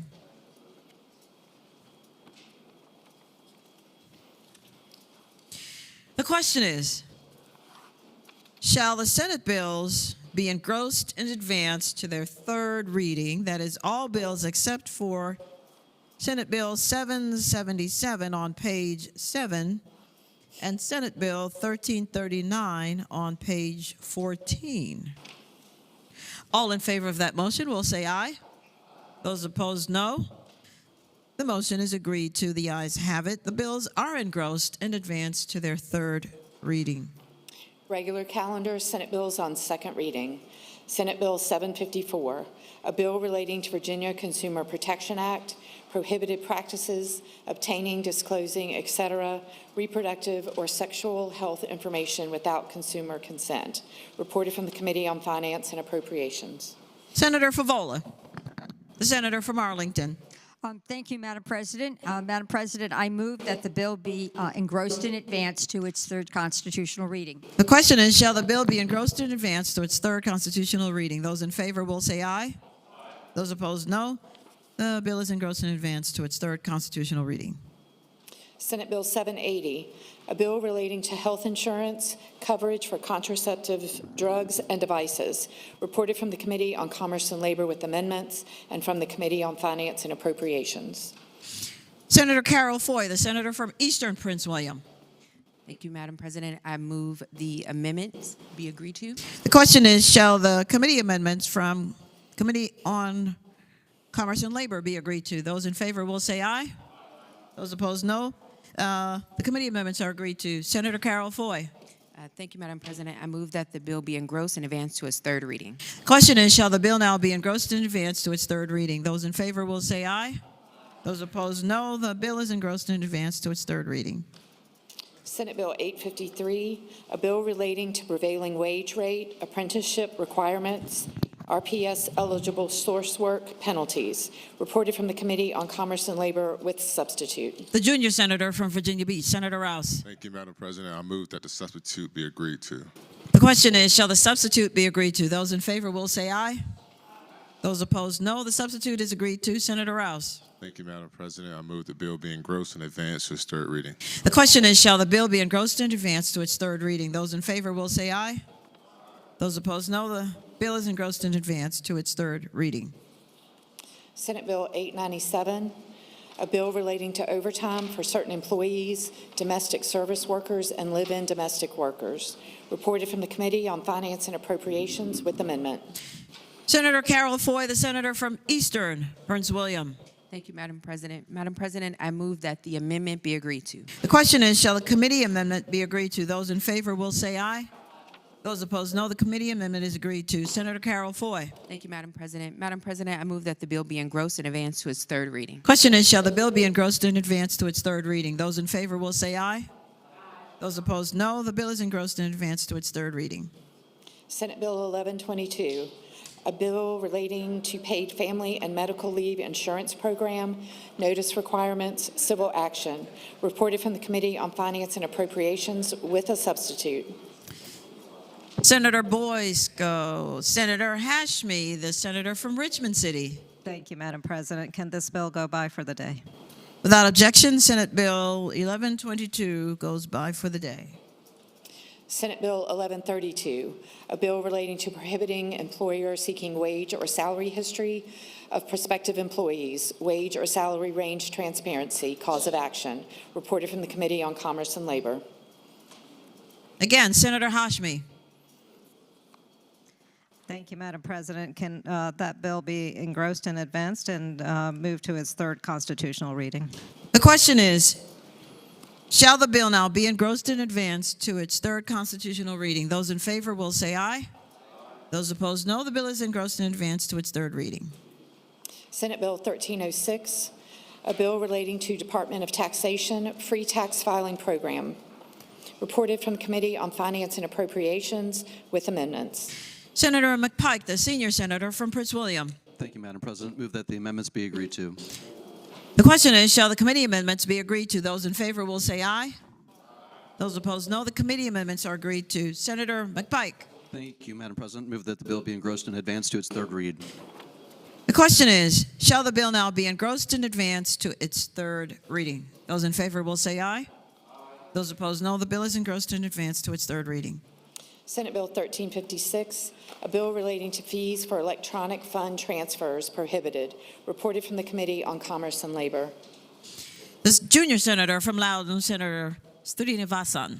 Thank you, Madam President. I move that Senate Bill 1356 be engrossed and passed to its third reading. The question is, shall the bill be engrossed and advanced to its third reading, his first bill? Those in favor will say aye.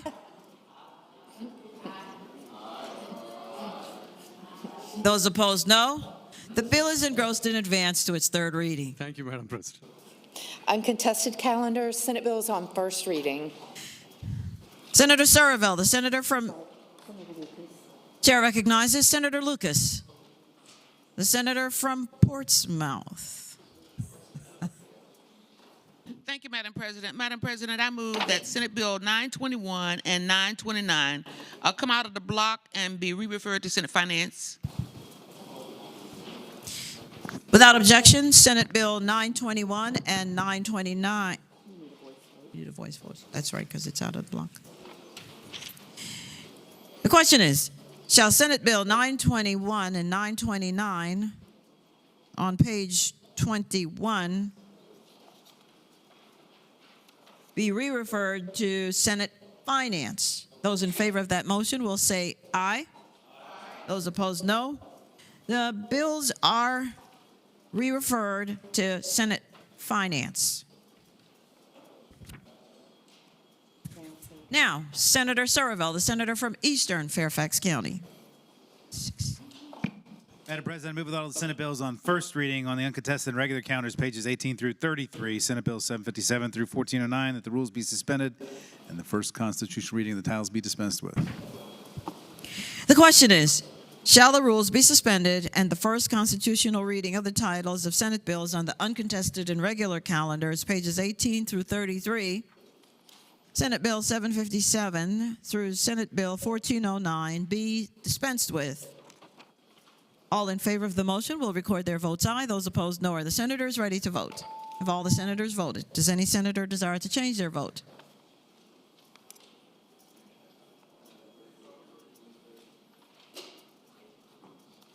The clerk will close the roll.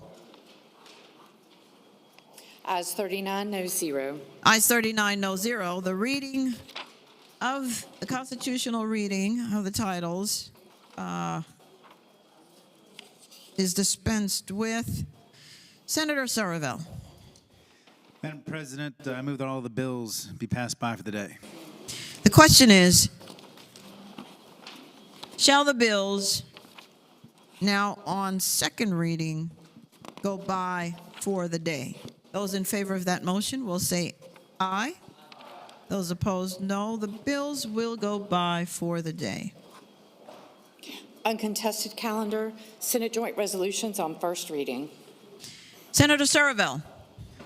Madam President, I move that all the Senate joint resolutions on first reading on the uncontested regular counters, pages 33 through 34, Senate joint resolutions 273 through 275, that the rules be suspended and the first constitutional reading of the titles be dispensed with. The question is, shall the rules be suspended and the first reading of the titles of the Senate joint resolutions on the uncontested and regular calendars, pages 33 and 34, Senate joint resolutions 273 through Senate joint resolution 275, be waived? All in favor of the motion will record their votes aye. Those opposed, no. Are the senators ready to vote? Have all the senators voted? Does any senator desire to change their vote? The clerk will close the roll. Ayes 39, no 0. Ayes 39, no 0. The reading of the titles is waived. Senator Surville. Madam President, I move that all the Senate joint resolutions be passed by for the day. The question is, shall the Senate joint resolutions on the uncontested and regular calendars now on second reading go by for the day? Those in favor of the motion will say aye. Those opposed, no. The ayes have it. The resolutions will go by for the day. Memorial resolutions. Again, Senator Surville. Madam President, I move that the memorial resolutions on pages 35 through 36, HJR 459 through Senate Resolution 217 be considered in the block in the usual manner, waiving the reading of the resolutions thereof with the understanding that any senator desiring to remove a resolution from the block shall do so after the clerk has read the number of the resolution. The question is, shall the memorial resolutions on pages 35 and 36, House Joint Resolution 459 through Senate Resolution 217, be considered in the block in the usual manner, waiving the reading of the resolutions thereof with the understanding that any senator desiring a resolution removed from the block will do so after the clerk has read the title of the resolution? Those in favor of that motion will say aye. Those opposed, no. The ayes have it. The motion is agreed to. The resolutions are before us in the block. The clerk will read the title of the memorial resolutions. House Joint Resolution 459, celebrating the life of James Stewart Weston, MD. House Joint Resolution 477, celebrating the life of Henry Furlong Baldwin. House Joint Resolution 478, celebrating the life of the Honorable William R. O'Brien. Madam President. Senator DeSteff, the senior senator from Virginia Beach. Can House Joint Resolution 478 come out of the block? Without objection, House Joint Resolution 478 is out of the block. House Joint Resolution 480, celebrating the life of Holly Jennings King. House Joint Resolution 485, celebrating the life of Raphael Turek III. House Joint Resolution 490, celebrating the life of John Lee Orrock. House Joint Resolution 491, celebrating the life of Jackie Francis Shepard, Jr. House Joint Resolution 495, celebrating the life of Patricia Buckley Moss. Senate Resolution 211, celebrating the life of Roosevelt Harmon, Jr. Senate Resolution 216, celebrating the life of Mark Robert Outlaw.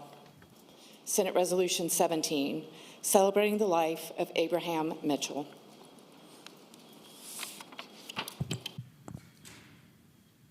Accepting House Joint Resolution 478 on page 35, which is out of the block, the resolutions will be agreed to in the usual manner.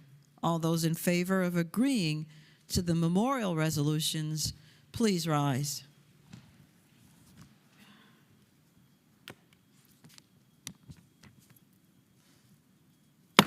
The resolutions are agreed to.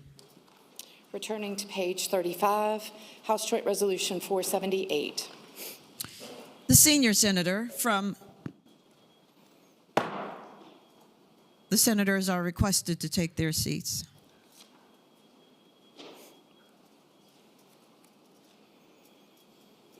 The senior senator from Virginia Beach, Senator DeSteffe. Madam President, speaking to House Joint Resolution 478 briefly. The senator may continue. So, Madam President, the reason I pulled this out of the block is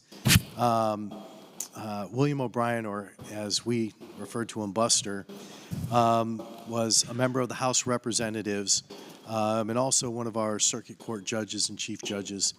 And the other reason I wanted to kind of pull it out of the block is Buster always had time for everybody. He was a great guy. I know a few members here served with him and knew him from the courts. But what a lot of folks didn't know is his love for tossing around a ball, both a football and a baseball. And the reason for that was when he was at Princess Anne High School, he was a star quarterback. When he was at University of Richmond, he was a star quarterback. In 1968, he and Mr. Gillette were co-MVPs of the Tangerine Bowl. And after that, he played for the 49ers, which today is the Commanders. But he was a great guy, spent a lot of time with our youth, and was always willing to throw around a ball and work through problems. And that was his way of breaking the ice and getting through to people. So with that, I just wanted to chat for a minute about Buster O'Brien, again, a member of the House of Delegates and one of our members of the judicial system, and just an all-around great guy. Thank you very much. The resolution will be agreed to in the usual manner. All those in favor of agreeing to the memorial resolution, please rise.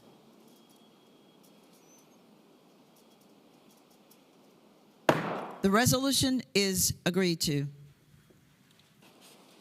Commending resolutions. Senator Surreville, the senator from Eastern Fairfax County. Madam President, I move the commending resolutions on pages 36 through 40, HJR 431 to SR 215, be considered in the block by a voice vote, waiving the reading of the resolutions with the understanding that any senator desiring to remove a resolution from the block shall do so after the clerk has read the number of the resolution. The question is, shall the commending resolutions on pages 36 through 40, House Joint Resolution 431 through Senate Resolution 215, be considered in the block by voice vote, waiving the reading of the resolutions with the understanding that any senator desiring a resolution removed from the block will do so after the clerk has read the number of the resolution. Those in favor of that motion will say aye. Those opposed, no. The ayes have it. The motion is agreed to. The resolutions are before us in the block. The clerk will now read the number of the resolution. House Joint Resolutions 431, 432, 433, 438, 439, 456, 467, 469, 470, 471, 474, 475, 479, 481, 482, 483, 484, 486, 487, 488, 489, 493, 494, 496.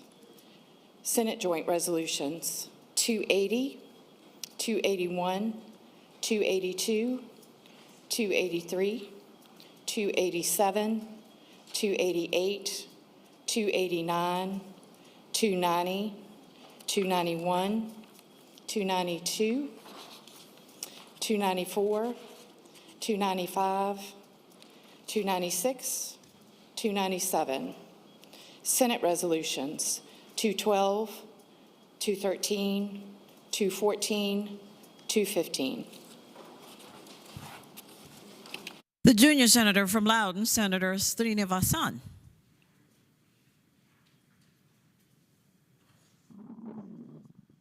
Your light is lit, sir. I'm sorry. There was a mistake, Madam President. Sorry. Thank you, sir. The question is, shall the resolutions be agreed to? Those in favor of agreeing to the resolutions will say aye. Those opposed, no. The resolutions are agreed to. Senator Somerville, the senator from Eastern Fairfax County. Inquiry of the clerk, does that complete today's calendar? Yes, sir. Awesome, thank you.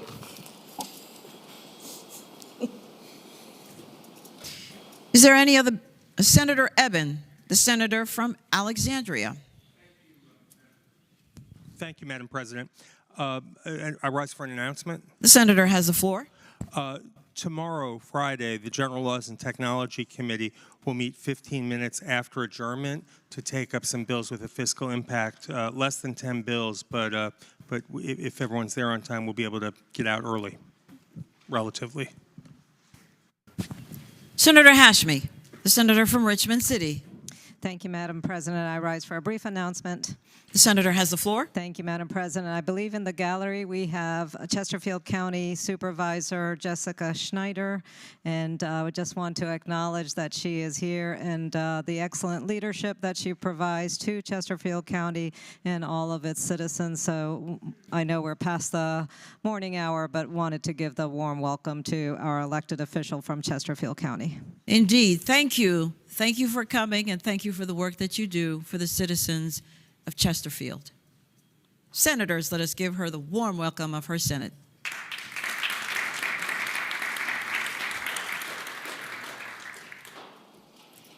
Is there any other business to come before the Senate?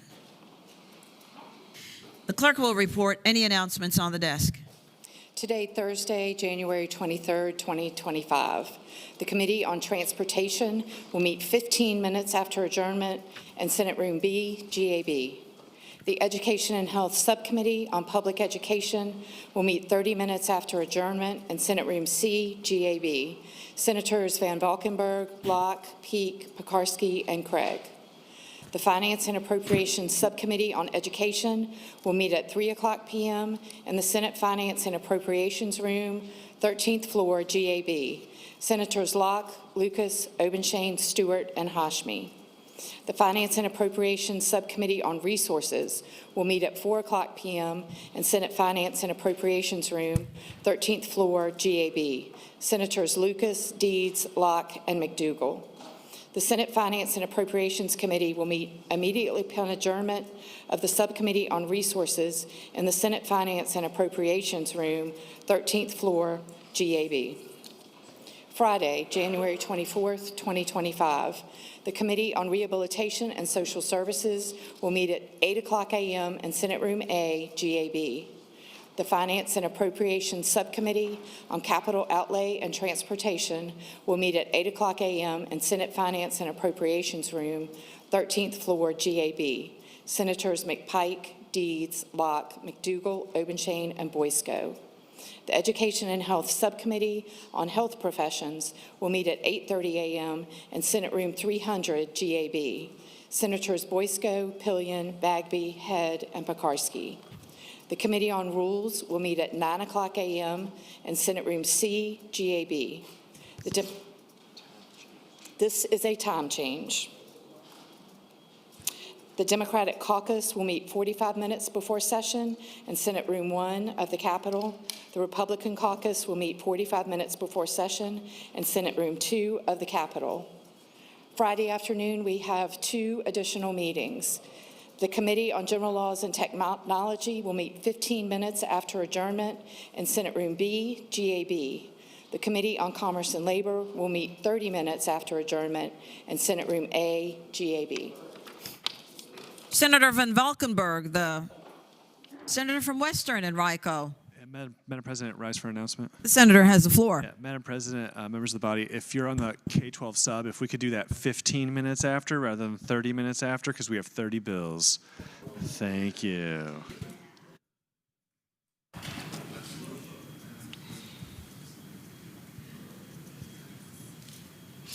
Chair calls on the senator from Portsmouth, Senator Lucas. Thank you, Madam President. Madam President, I move that the Senate do now adjourn until 11 o'clock on tomorrow, and that in so doing, we adjourn in honor of the Honorable William R. Buster O'Brien. The question is, shall the Senate adjourn until 11 o'clock tomorrow and in honor of William Buster O'Brien? Those in favor of that motion will say aye. Those opposed, no. The ayes have it. The motion is agreed to. The Senate stands adjourned until 11 tomorrow in honor of William Buster O'Brien.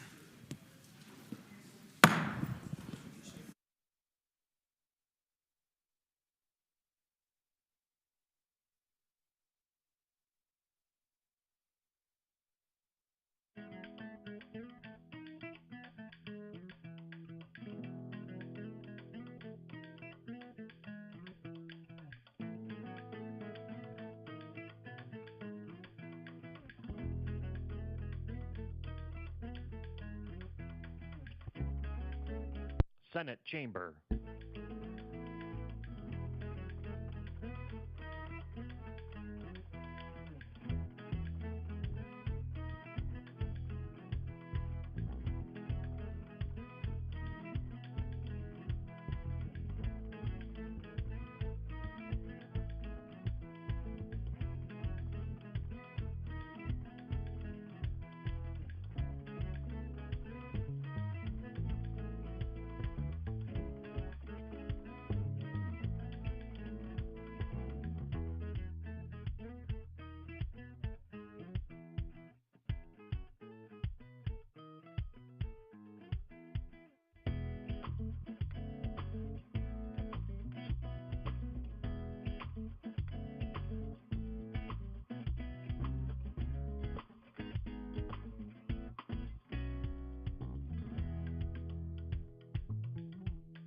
Did you know that you can watch the Senate live on YouTube? Visit the channel by browsing to youtube.com/@Senate of Virginia. That's youtube.com/@Senate of Virginia.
Senate chamber.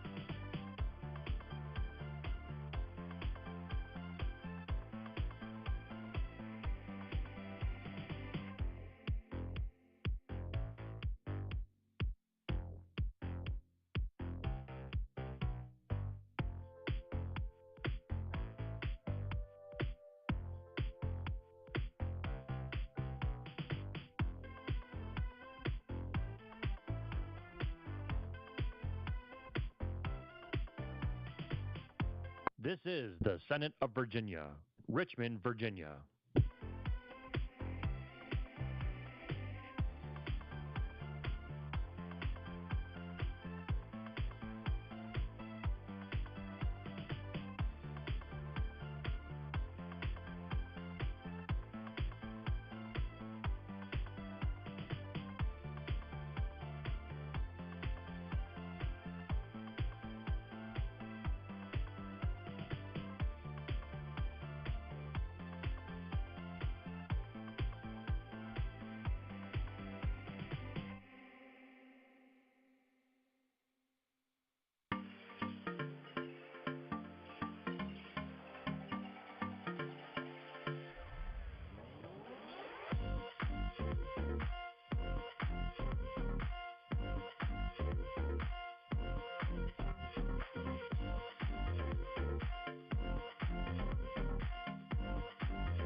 This is the Senate of Virginia, Richmond, Virginia.